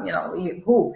So we gave the list, but like the Sophie's choice kind of, you give a list, but you don't want your people to go. Anybody go. You know what's happening, but they don't, and you cannot say anything also. And then, they HR went and started calling these people and just like, so the rumor that came later, in the next few days, everybody was in the verge of nervousness because nobody knew who was next, because there was a lie at first. So years later, there was another situation. It wasn't so tragic, but it was something also that people thought like, you know what, he's coming and telling, your jobs are secure, there is nothing. And everybody was already like in panic mode looking for another job, because they said, you know what, next week he's going to come here like slashing everybody and firing half of the people. So at that point, nobody believes that management anymore, because they said something, they were not transparent, and then like a week later they came and started like firing everybody when they did say that. Don't say anything, I mean, or then tell them like, look, we have a problem. We're going to have to cut people off, and we don't know who yet. But we're trying to save as many people as possible. But be aware that this is coming, and unfortunately, some of you may have to let go. That would be honest, at least, and people would respect that. They wouldn't like it. No one likes hearing that. No, nobody's gonna like it. Then like you're gonna get your transparency is gonna go more, because now what happened, that I experienced is that people are not loyal anymore. There were more people calling sick, more people couldn't care less, because they say, hey, I'm so dispensable, he can just like fire us at any moment now. So why am I going to be so loyal? I mean, that's why I'm looking for a Starbucks job. It's not because I'm being blunt. It's why. It has nothing to do with like, I know that I'm replaceable. Well, if I'm replaceable, then it doesn't matter where I work now, does it? Right? Some places just work in a place where you're gonna have fun, and then if you don't want, just quit and go somewhere else. Exactly, and that's going to be it. And I say it like that, not with any like malice. Just that's life. Hey, and then you can break great with your novels and just become an overnight sensation, and you don't have to put up with that crap world domination. That's what we're going for. World domination. And go for all the languages and all the stuff, and then translate it I'm going to make the greatest like video games ever. I don't really want to do movies. I want to do video games. Video games are what I think are a better investment in the long run. Everybody plays games. Oh yes. That's not going away at all. No, it's better invest. Movies, there might come a point with movies where they're like, we're not going to be making so many of these anymore, or not the same way anyway. And I could see that day coming, but video games, not so the same way. I think that movies and the movie theater are going to start dying down significantly, because there are so much streaming out there and things, and I don't know. I'm 50-50 with you on that one. I think, especially right now, the movie theaters might actually experience a bit of a boom. People haven't been out in so long. There's actually a benefit. People pay for experiences. When you write your book, the experience of the chase, the love, that's what people are paying for. Go to a movie theater, you're paying for the obnoxious popcorn. You're paying for that drink that's way too big that you're never going to drink. You're going to use the bathroom at some point in the movie. You're going to have these seats that are semi-comfortable. They're not, well, depending on the theater. Some theaters have really comfortable seats. So we'll say some are very good, yeah. Some are very good. So we'll say semi-comfortable to good. You have a decent seat. You have this giant-ass screen in front of you, blaring this light. You got this sound blowing you away. Yeah, some movies really have to be watched in the theater because of that experience, especially like action movies, superheroes. Those are like so much more fun. Oh, absolutely. But that's my point. Like, there's never that experience may always exist. If the pandemic had lasted longer in terms, like, yes, we're going to have COVID for the foreseeable future, but the mandate stuff, the getting to that, we're more getting into we got to live with this and go forward phase. That's kind of where we're at. I don't see that changing unless people really start dying, right? That's just me. I could be wrong, but just hopefully we won't have like any kind of a more fatal strain or stronger, or I mean there are like lots of strains all over, but who knows? But viruses tend to get weaker over time. But yeah, I mean anything's possible. I'm not going to say it, but I think I don't see it going backwards. So people are going to go out. They're going to want to experience shit again. That's really the right. I think in the short term, I think the theater is definitely going to be. They might do even better. I know concerts are doing well right now because again, they're experiences. You don't get to do this shit. Yeah, and it's an escape too. Like people go and just when you are in that dark room, listening to that sound that's completely different than your house, you are there. You are participating in the movie, basically, right? Exactly. And when the I'm just too lazy right now that I found out that like a lot of movies that I want to watch are on HBO Max. I just like, you know what? I just turn it on. Yeah, that's fine. Like, and there's an audience for that too, right? Yeah. Right. But there's gonna be a bit of both. I think in the long term, you're right. I would be shocked if the movie theater industry as we know it existed after 2030. I don't think it. I think a lot of theaters have already closed down. Yep. But some things were revived, like the what do you call the outdoor ones, the drive-throughs. Yeah. The drive-in movie. Drive-in. No, like because listen, I want to take a date. I want to watch a really crappy movie, and I want to make out with her a little bit while I'm in the car. Right. And if the movie's really good, we'll get into that a little bit before we get back into each other. And it's a wonderful thing, right? That's a great experience. Yeah, and then it's not like somebody behind you saying, "Hey, stop this kissing." Yeah, exactly. That's the best part about going like the drive-in theater is you got your own spot to go fool around with that was why they were so popular back in the day. You didn't necessarily go to see the movie. You went because you wanted to go fool around and you didn't want to stay in the house. And that's right. So yeah, and I think they reopened a couple of absolutely. Them, because of the pandemic for people to be more comfortable in their own cars and things like that. So but I mean I could see like drive-ins definitely see there could be a bit of a resurgence in there because again, people have been cooped up in a house for a very long time and some people like it. Most of us want to do something, right? Not necessarily like it, I'm not gonna lie to you. Writers like it. Writers were like, okay, cool, I'm home, like I don't have to go out and do something else. I can just read and do my homework and write and stuff like this. I'm not getting interrupted.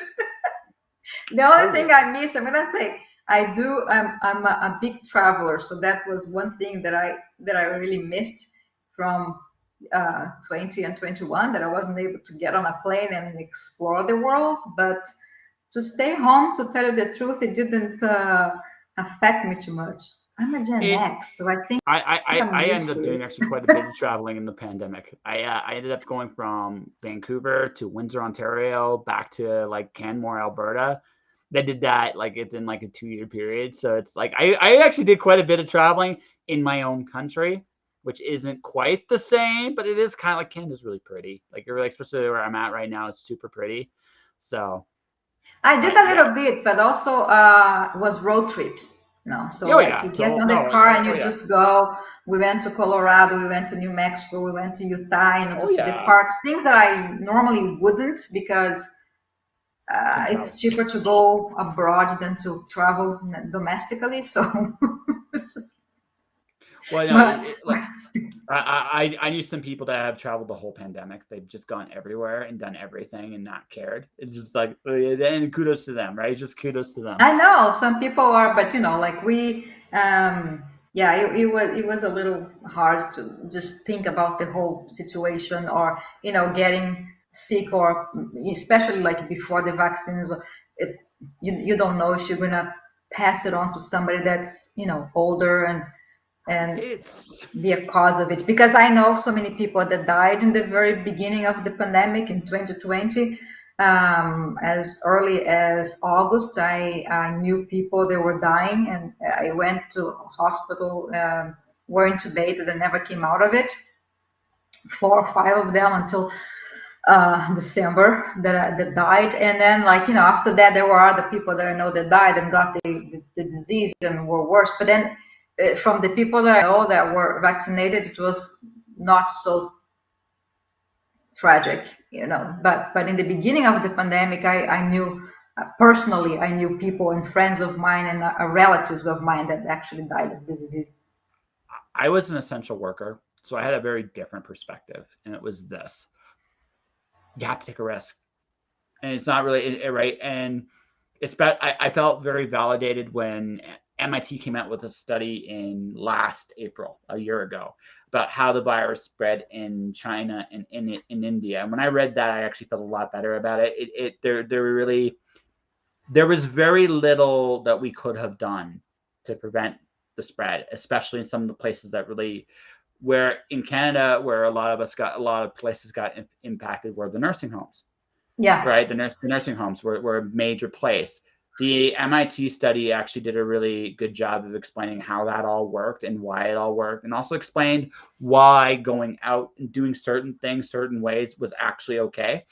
It was really, really good at it. Was explained how that worked and why that worked. And it kind of like, but in the beginning, like I had a moment, and that was this. At the beginning of the pandemic, before the masks, when everything was going absolutely batshit, I was in Vancouver, and I was an essential worker. I was about to quit my job. My initial plan was to go into the movie industry. Well, that was no longer an option because everything just went to shit. Yeah. So I was done. Like in my head, I don't think I could have stayed another month. But the thing was, here was the question. At the time, no one knew if you were going to stay there, that you'd be stuck there. You know what I mean? And so what got to me about that whole concept was, if I don't go now, I'll never see my family. And I wanted to see my family during this time. I thought that was something worth doing. So gave my notice, and I left a little sooner. They understood because of everything happening. They understood. I was done, and in my head I was done, and I don't regret it. Yeah. But the last few days I was there, I remember I had to take a bus and 2 trains to get to work. Vancouver is very well built for a transit system. But obviously when you're first getting this when this is happening, you're like, what the fuck's going to happen to me going out? Because you don't know, right? So my cure happened going home that night from work. This is, again, before mask, or any of that shit, before we knew anything we were going to do. I met this gentleman. Vancouver has a lot of homeless people. So and a lot of them are working. Like, this gives you an idea. There's some housing issues there, but that's neither here nor there. I met a gentleman, and he was a homeless guy. He's dirty out. He was really dirty. He was just like, he goes to me, "Hey, buddy, you got like a pen like this?" He wanted to draw because he had to go to work, and he just wanted something to do for the train ride. It's like, no, I didn't. I legitimately didn't have one. So it's like, no, man, I'm sorry. If I did, I would give you one. Oh, yeah, cool. Thanks. He puts out his fist like this. And for a second there, I hesitate. And then I realized right then and there how cruel that was. How cruel is that? The most basic of things, a basic gesture of affirmation. That's so fucking cruel. Mm-hmm. I made a decision right there, good, bad, or indifferent, that I was going to be kind to everybody in this pandemic, no matter where they stood. That was my promise to myself. And I would understand that I would, in so doing, I would be taking risk. Yeah. Fuck it. Fuck it. Because I decided that it's much more important to treat people well than be afraid of them. That was my decision. Mm-hmm. And I knew that like there's life is risk. You know what I mean? Like, but again, throughout the pandemic, I worked in shipping companies. I worked in factories. I worked in all these different environments where you're around people and where social distancing is, let's be frank, is a joke. You can't do it, right? So you have to, and you recognize, and that a lot of people did this the entire pandemic. I was doing it part-time while I was freelancing. So you kind of come to a certain, you get numb to it, because you realize, if I think about it too hard, I freeze and I don't leave, and that's not good either, right? So you got to make it. It's kind of like you got to make a choice of what risk you are willing and not willing to Yeah, especially if you are like a first responder working on this. Like my sister is a doctor in Brazil, yeah, and I mean, not that she's desensitized. I mean, she uses the precautions. She vaccinates. She uses the mask and everything. But she's like, there's nothing I can do. I have to see these people. People come to me. She sees like 10 plus COVID patients like a day, you know. And she was trying not to go and see my parents because they are older, and you know, like to not carry anything to them, because you never know. I mean, you can't tell. And one of the people that died in the very beginning of the pandemic, that was a cousin of mine, and he was also a doctor in the ER in the very beginning. So he died, was it in August or September, something like in 2020? About 6 months in. Yeah. Yeah, 6 months in, because he was at the hospital day in, day out, like all these people arriving, and they were arriving already like in very bad shape, because you know, people, you know, it was very, very bad in the beginning. You know, people were not breathing, you know, so they had to intubate all these people. And he got the disease. His wife got the disease. He got like bad because his viral load was obviously like much worse than hers by being there at the hospital. So he had to be hospitalized, and he went to ICU. Then he was intubated, and then, you know, like 2 weeks later he passed. The wife recovered. You know, I mean, she doesn't know. She still has problems sometimes with some, you know, because in the very beginning it was like. People don't know like what kind of like symptoms they're going to have for the rest of their lives, especially when there was not, I mean, nobody knew, you know, what was the cure, what was the medication, what do you do, what do you take, you know. So it was very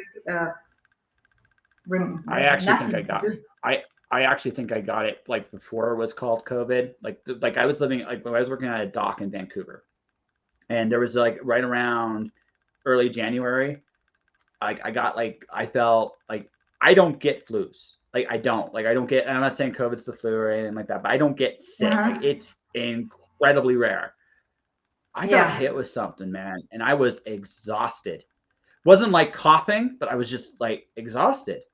So I called in because I was just like, I'm not getting up. Like, it's just, I ain't getting up. There's no way, right? So the first day, I'm down. Second day, I feel well enough to go back to work. I should have taken an extra day because I was my body was still a little sore. But the third day I was done. Like, I was good. Like that was me. Now I again, maybe it wasn't, but I think it was just based on the fact that I don't get anything, right? But it's one of those things where it hit everybody differently. Right, it hit everybody differently. I think much like every pandemic, there's that implosion point, and then it dissipates little by little over time. The beginning was the worst. I think winter 2020 was probably the absolute worst, and it's been mellower since. Now we'll see what everything we did in the last couple of years. We'll see what happens in the next few about all of this stuff, because all of that's a risk. But we'll see. But what I realized, again, it's just one of those. It's hard to put the weight of the world on all your shoulders. Like, again, what your sister did as a doctor, I totally understand that. She was like, you know what, I can't take that risk. Did she ever get sick, or was she good the whole time? She's still good. She's still seeing patients with COVID like every day. There's like 8 to 10 coming to her office on a daily basis in Brazil. Yeah, so it's just, yeah, sometimes that's it. She might never get it. She have got it and be asymptomatic, but she doesn't know. You know, she sees COVID patients all the time. Her some other colleagues of her that ride together in the car, you know, that they go to some hospital together, did get it, and she probably thinks that they were infected while they were driving in the car together. And she didn't, I mean, if she got it, it was asymptomatic and she didn't have any symptoms, but she wasn't testing herself on a daily basis, because you just can't. I mean, you know, well, you just no, like for her, no.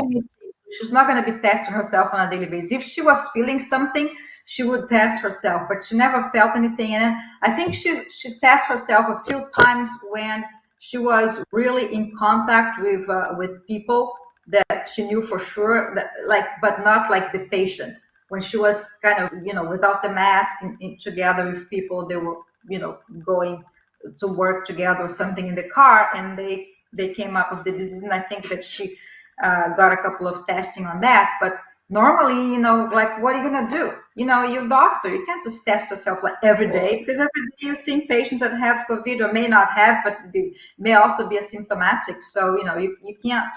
I mean, that's very hard. I worked at a press. Like for a whole bunch of time. We're all by together. Like, we just are. There's nowhere to go. It's like, just stay together. Yeah, it's it. There's nothing to do. We're at a press. We're working. We're doing our thing. Fuck it. That's all. I mean, that's all there is to it. Like, you have to, like, again, and that's the thing. Like, if you were an essential worker, that's the attitude you eventually develop, because you have to. Because the reality of the situation is, I mean, my sister never got it that we know of, that she knows of. Yeah, but then, my cousin got it and died of it. So, yeah, you know, I mean, exactly. So, very different outcomes.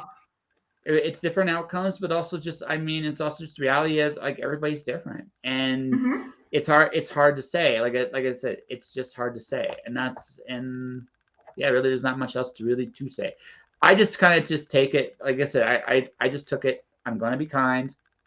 I'm going to deal with what comes and do my best. And whatever anybody says, that's it. That's all you can do at the end of the day, right?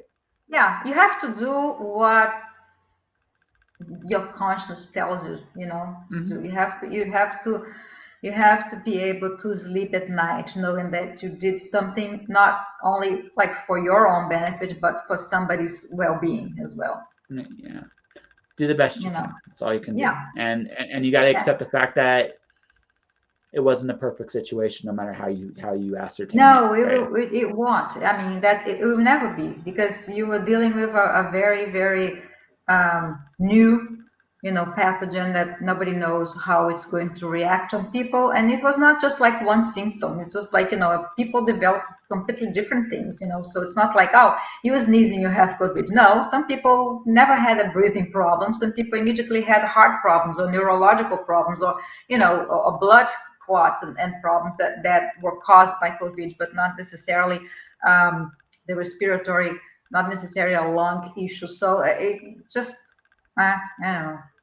So that's it, and that's it. Like, and you just have to say, life ain't fair, and it's full of risk. That's part of why it's interesting, though. If it was fully safe, we'd be bored. We would totally be bored. Well, you can do like a lot of different things. I mean, you may just like do like so many things that would die like a lot of extreme sports and things like that. And then you may have been like in shootings and explosions and you never died. And then suddenly you just contract this virus and dies, right? Or then like you never have like any disease or anything. And then you're just like, okay, you're safe from COVID, you're safe from all kind of things. You just recover from like a major disease. And then you go out there and then like a bus runs you over and you die. So you don't know, exactly. Or you get hit. You get hit. I live in the mountains. So like I have this thing, right? The lava shark will come out of the mountain, just tumble down, just swallow me whole, and that would be like my end. And I'll be like, wow, that's an avalanche. You go skiing and then it bang into like a tree or something, and whatever, like there's a lot of things that at some point, and this is just where I think we'll wrap up the COVID talk, and we'll start wrapping this interview up. And it's like, yeah, life is always going to be filled with risk, but at some point, you have to go out and keep on living, whatever that is for you, because a lot of you have to have your adventures and do some different things and experience things, because otherwise it's just like boring, right? Well, you're not living. You're here to live. You're here to live. You're gonna die eventually, but while you're here, you're living. That's life, right? Yes, you have to do like some fun stuff. Yeah. I mean, and make all kinds of stupid mistakes. It's okay. No one cares. Just make. But that's the way. I mean, you can't. If you are, who said that? I think it was Paulo Coelho that said something like, if you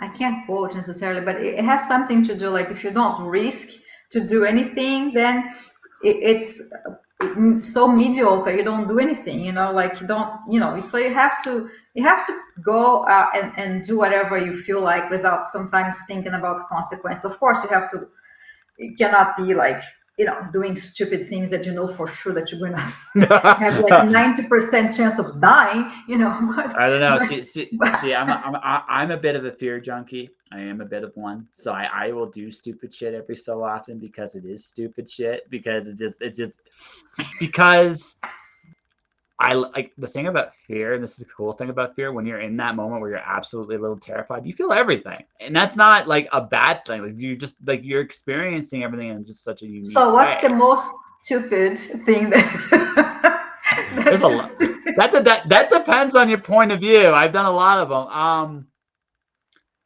The dumbest thing I'm probably ever going to do is jump out of a plane at 80 years old, because I won't give a fuck at that point. You can't jump, like, watch me, I'm going to jump out of this plane. Don't worry about it. Whether or without a chute, it's entirely up to you. I don't give a damn. I'm just going to go through the experience. I want to do that too. I just haven't had the opportunity, I guess. But that's one of the things that I actually did, but I just missed it just based on the fact that I was just leaving. The Phoenix, Arizona has a skydiving corps there. I met a few of them. They're really cool. I would have totally, if I was basically they had I couldn't stay the extra couple days, or I would have done it. I would have definitely done it there.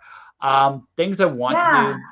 That's so cool, because like a long time ago when I was in Rio, I want, like the Delta wings, like huge ones, and so I wanted to do that because they have a lot from jumping from the mountain, and then going. And if you saw that movie Rio, also like the cartoon, they do a lot of that thing with the colorful Delta wings. And then like me and my friends, we had met some people that were doing it, and we like, okay, we're gonna go with you tomorrow, we're gonna do this and whatever. But then like the next day it was cloudy and it was bad weather and we didn't have the chance of going up the mountain to do it. And then like, they were gone and we didn't have the chance to do it. It was like, oh, I missed my opportunity to jump and stuff like that. But I mean, I don't know, some things are kind of like just crazy things that you just feel like doing. Well, I guess it depends. I do different levels of crazy. For example, I remember this is I'll tell you, a 13-year-old, when I was 13. So I get this wrong number phone call from these two girls. Okay, I get this wrong number phone call. They're about my age, and something just told me, hey, they go, hey, you want to go meet up? We'll meet you downtown. Sure, why not? Go for it. I had to find a buddy, and I remember that the buddy I find, He was the most nervous wreck he actually kind of wrecked it because we met up and he just panicked and he just bailed. But I mean, here I am answering a complete phone call from a complete stranger, not knowing what I'm going to get, beating them downtown London, Ontario, thinking, we'll just see what happens, right? That's me. That is very me. I just don't. If the appeal is there, I will try. It's like fuck it, right? I'll go do mosh pits because I enjoy it. I'm 40 years old. I don't care. I'll still bump with everybody. I don't give a rat's ass. I'll try skiing, right? I will do even dumber shit to impress a woman sometimes. That's where I'm still a little dumb, right? And I'll still she's laughing a little bit. You know what? Before social media and cell phones and stuff like this, we used to do more risky things because nobody knows where you were. Absolutely. You just travel. And I mean, I did backpacking in Europe several years ago. And we didn't have anything booked, right? So what we had is like the round trip ticket from Houston to Paris, and then we bought calling, right? I don't know, was it my? I didn't even think it was the computer at that time. I mean, there probably was, but we just it was a calling thing. And we bought it online, a pass, a 5-country train pass, right? Yep. So we were just going to go. But we had an idea what countries we wanted to go, because we were going to be in Paris. So maybe we go to Germany, Italy, Switzerland, because we had a friend there and whatever. But nothing. It was not like this planned thing like nowadays. We have everything planned to the T, like everything.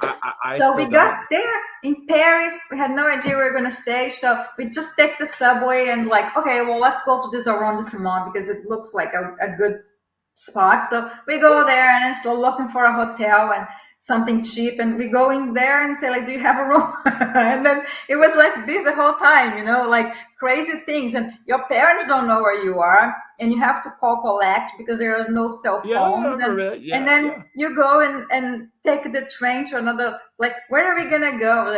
I don't know, let's look at the map. And then we had the literal paper map, right? That you open the whole thing and you're like, okay, well, that looks like this. So maybe we can go from Paris to, let's go to Munich because we never thought about that. So it was all the last minute, spur of the moment things.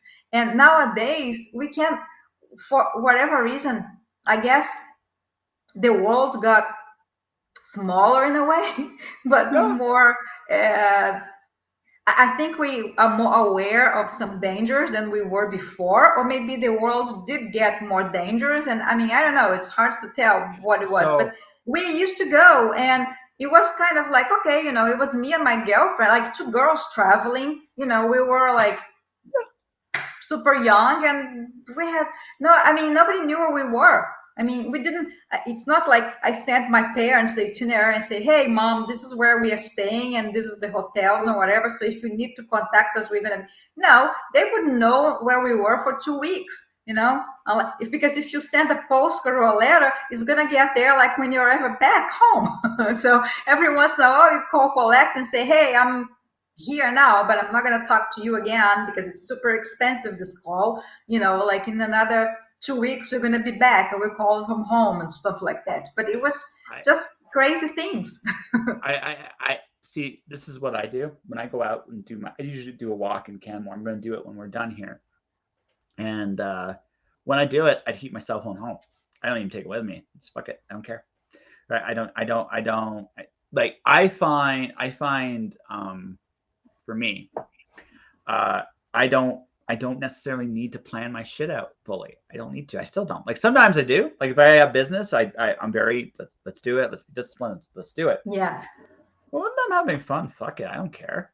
I look at it like this. Look, I ain't gonna be here forever. I ain't. So will I regret not doing this? And this is very much me. Will I regret it? If the answer is yes, then I do it. If I'm a little terrified of it, do I do it? Yes. Why? Because fear is a door. And often what we are afraid of is something we secretly want. So I'm curious what that fear, if I face that fear, I'll learn something. That's me. That is very me. That is who I am. Right. But it's actually when you do something that you never thought you'd do, you pretty much you're going to be surprised in the positive way. You know, it's like, I'm so glad I did this. Yes. Like a few years ago, this is more recent, like was right before the pandemic. I went to Iceland with my son. But we were planning thing. We knew exactly where we were staying every day. We had, plans to do what we wanted to see. And then the last day, there were a couple of options. What for us? What to do? What to go see? And I saw this thing about the diving in the water in the fissure between the tectonic plates, right, between North America and Europe. And it's the only place in the world that you can do that. And it was just like, I love geography, I love geology, all these things. And I'm like, man, this is going to be super cool. But I've never done this before, right? I've never done, like, I don't like the underwater things. I'm more like an air person, If you invite me to ride the balloon or do the parachute stuff, I will probably say yes. But if you invite me to go diving and do scuba diving and stuff, I'll be like, okay, I'm a little more terrified of Poseidon than I am with. That's okay. It's all good. So I'm like, and then this one was like, man, but this is so cool, and and then it was like the water is, you do Celsius or Fahrenheit? Do you understand Celsius or Fahrenheit? Both.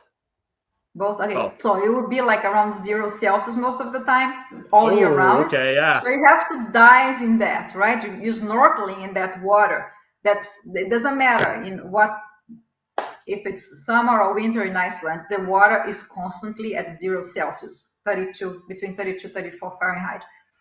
And you can only stay in the water for 45 minutes. And then, the only requirement is that you knew how to swim. Well, I know how to swim. I said, okay, fine, but I've never done any snorkeling before in my life, or no diving. But I was like, I can't pass this opportunity because it's something really cool, right? You were like snorkeling in the middle of the world, basically, like in the tectonic plates that they are shifting, and one day this is never gonna even whatever. So we're like, okay, we're gonna do this. My son was also like, you're gonna do this? Like, this is a little bit of extreme things because we're more like, like the museum kind, not the outdoors or whatever. I said, nah, you do this because you cannot miss this opportunity.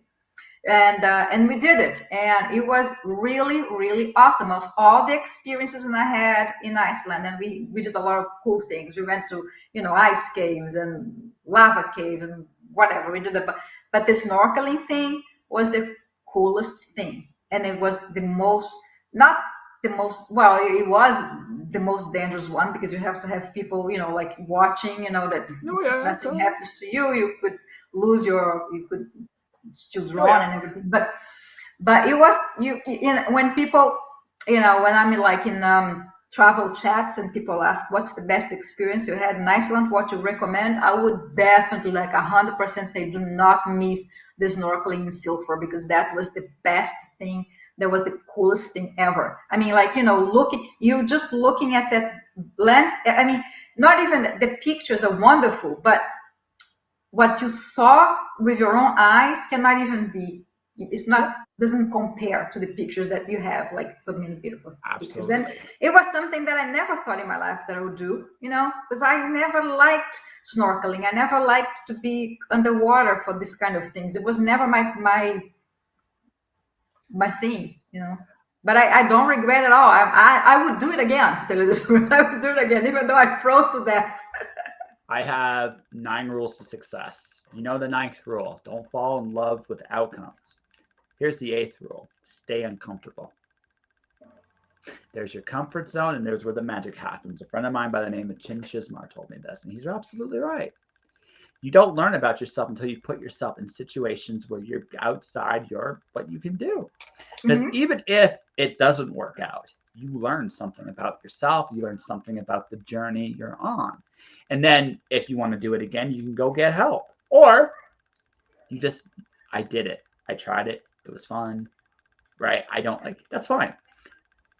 Million mistakes, no regrets, or as few of them as I possibly can have, because regrets hurt. But mistakes, No, and some things, I mean, especially when you are traveling, because you may never have the opportunity to go back to the place again.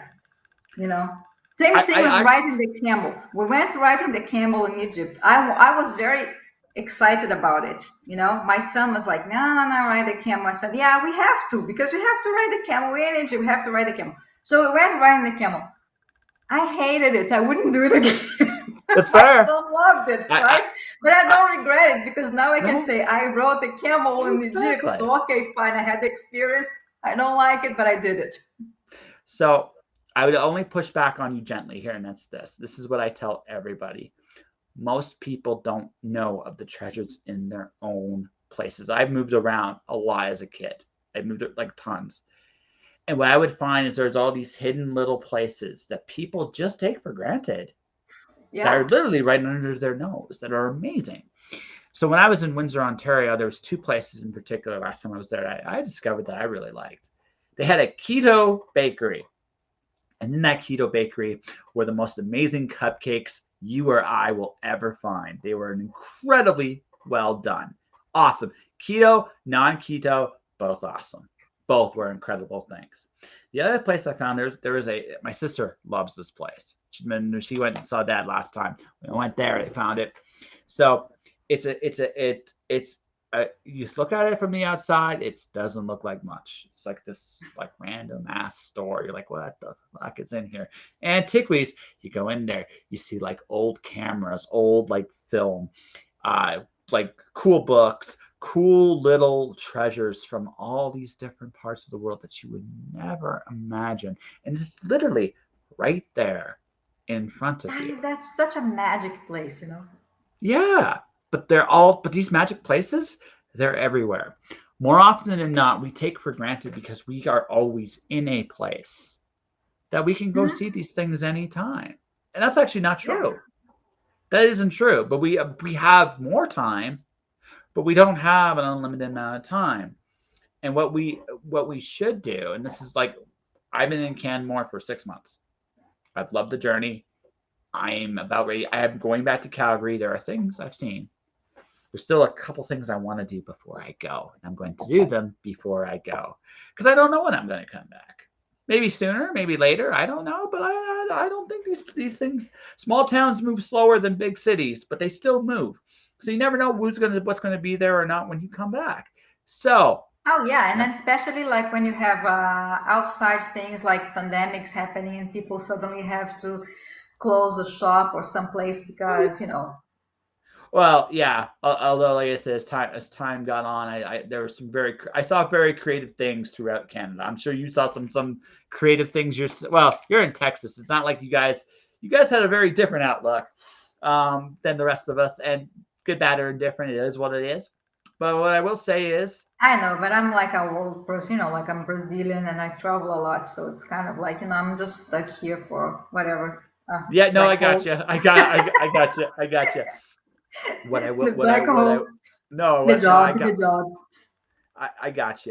But what I will say is, people tend to take for granted the world they have around them, and it's as magical as the world beyond them. But more often than not, we do not take the time to see those places and do those things, and that truly is a shame. Yes, and you have to be a tourist in your own city too, you know. Every once in a while I look for things to do here in Houston that I hadn't seen before. If they open a new park, if they have, you know, like a place that you have no idea, but it's more like for tourists to go, and I still do it. And whenever I go back home to Rio, that's where I am from, I'm always a tourist in Rio, you know. And I thought, like my friends, you already been to this place. I said, yeah, but it's just, you know, the city is so beautiful, and you have to go. Some things you have to go again, and some things you see differently, like years later, with a new perspective, with new eyes. You have different appreciation for things. It's the same thing with like books. Sometimes you read a book when you were a teenager and you pick up the book later on, you're going to be like, oh, this is a completely new book. You don't, Absolutely. you're so many things happen in your life and you change your perspective with so because of so many situations, that has happened to you. So you are a completely different person than you were 2, 3, 5, 10 years ago. Even as short time as like 2, 3 years ago. If you look at things that you may have posted on the internet, or if you have a diary, right, and you go back and look at them and read them again, it's like, wow, I don't even think like this anymore. Or maybe like, what was I thinking when I wrote this, or what I was thinking that, like it's a completely different thing. The Absolutely. same thing, like when I wrote stuff and I never finished them and I find it again, like pieces of short stories or beginning novels, I'm like, wow, this is so cool. But then what's supposed to be the ending for this? Because me today, it's not me that was writing this. So I have no idea what I was thinking, where this would go. And I have no idea how to finish this, because it was, It's like, a what do I do, totally right? different thing, right? So, Miss Andrea, we've gone over 2 hours. Have you noticed that? We need to go. Yeah. Did you have fun? Yeah, a lot of fun. You? Oh, I got to meet an amazing person that was I hope that you were loves. not bored. Oh God, no! This is what I do. You are my 770th conversation like this. It goes all Oh over the wow, place. that's a Yeah, 7 or what? 770. 770. That's good. Sound Yeah, almost like a plane number, yeah, like a almost. 707 or something. 770. Yeah, That is a good boing. yeah. It's really, really, really good. So I think we have an amazing interview here, Miss Andrea. You got to promote your books. You got to promote your books here at the end here. So why don't you tell people about your book, where people can find you? Yes, we did a little bit in the beginning. So I have like this trilogy that's a romance trilogy, and it is about American woman that is doing her master's degree in art history, right? And she loves everything to do with Greece. And then, like, she gets an internship to work in the museum for the summer. And there's a new exhibit of some Greek vases coming to the museum. And she's all excited about that because she's writing her thesis about these Greek vases. And then she sees this guy that is just like this absolutely like Adonis, the god of Greece, like a god, Greek god. And she totally like falls in love immediately. It's like, Cupid just threw the arrow and she falls in love with the guy at first sight. And he ends up being like a curator from Greece and an archaeologist that came together with this vase exhibition. And he was going to stay in Houston for 2 months and do some work and promote the thing in the museum and so on. So she totally falls in love with him, and then there is problems, right? The conflicts. He has to go back to Greece, and then she goes to Greece, and then she comes back, and then there's other people interested in him, and then his work, and there are a lot of mysteries involving who he is and things in his past. So there's a lot of like crazy things happening, but there's a lot of it is contemporary, so there's a lot of actual things that happen in Greece at the time, so it's historically accurate. The locations are also accurate. And there's a lot of mythology for people that like Greek mythology. There's a lot of references to it. And the book is the full trilogy is available in both English and Spanish on Amazon, Barnes and Nobles, and Google Plus, wherever you buy books. Ebook version as well as print version. And if you live in Greece and you can only read in Greek, you also can find book 1 and 2 in the bookstores all over Greece and Cyprus. And on top of it, like I said before in the beginning of this podcast, I have coloring book that's based on the trilogy. So that's a lot of cool stuff. to color. That's also in Greek mythology and stuff. So you did everything amazing there but one thing. You didn't actually say the title of your book. What's it called? Well, the trilogy is called The Olympian Love. So you have book 1 is the Olympian Passion, book 2 is Olympian Heartbreak, and book 3 is Olympian Love, the same name as the trilogy, because that's the last one. So to everybody watching, everybody listening, right? Yeah. The Olympian trilogy is available now. But this is the Heartbreak. This is the second one. So there's Olympian Heartbreak right there, ladies and gentlemen, for you guys to watch and look at. And we have the one in Spanish. That's the first one, Olympian Passion. That's the Spanish one. And the third one is Olympian Love. This one came out last year. Aww. And then I showed you before the coloring book, Olympian Love Trilogy coloring book, because it has illustrations based on all the 3 books. And the last one, if you are Greek, you have to buy it actually in Greece, because this one is not available on Amazon. They don't do Amazon too much like there, but that's what we have. And can people find you on a website somewhere? Yes, I am. My website is www.andryabailey.com. ANDRYABAILEY all together. Is that right? That's right. All right, folks. There is her website, Andrya Bailey. And you can follow me and stalk me on Instagram and Twitter and Facebook as well. Stalk away, ladies and gentlemen. Stalk away. All right, to everybody watching, everybody listening, here is what is happening with me right now. And I actually almost have this ready, folks. I'm almost a trained professional. And that's saying something or nothing. I don't know. All right, we'll go with this. You're totally awesome. I try. Ladies, so this is Alice 1, my latest release. It's Alice in Wonderland Greek mythology. Alice is Pandora. Alice chases the Queen of Hearts over the edge of the world and ends up in the Greek underworld, where to escape, she must play croquet against Jason of the Argonauts. And while in this Greek underworld, Alice and company encounter gods, monsters, but perhaps the most terrifying thing of all, they encounter themselves. It is available now pretty much on Amazon at the moment. We are going to be releasing hopefully a physical book of Alice 0 and 1 before the end of the year. And to any creatives and to any creatives listening to my stuff right now, if you're looking for someone to help you talk about your work, put your work out there in a variety of different accounts, projects, including this one, you can definitely check out my webpage, jpantelleresco.wordpress.com/advertising services. I'm doing a little minor update to it tomorrow. You can definitely check it out. You'll see another commercial probably later this week, so you see a little sample of what I can do. It's available now.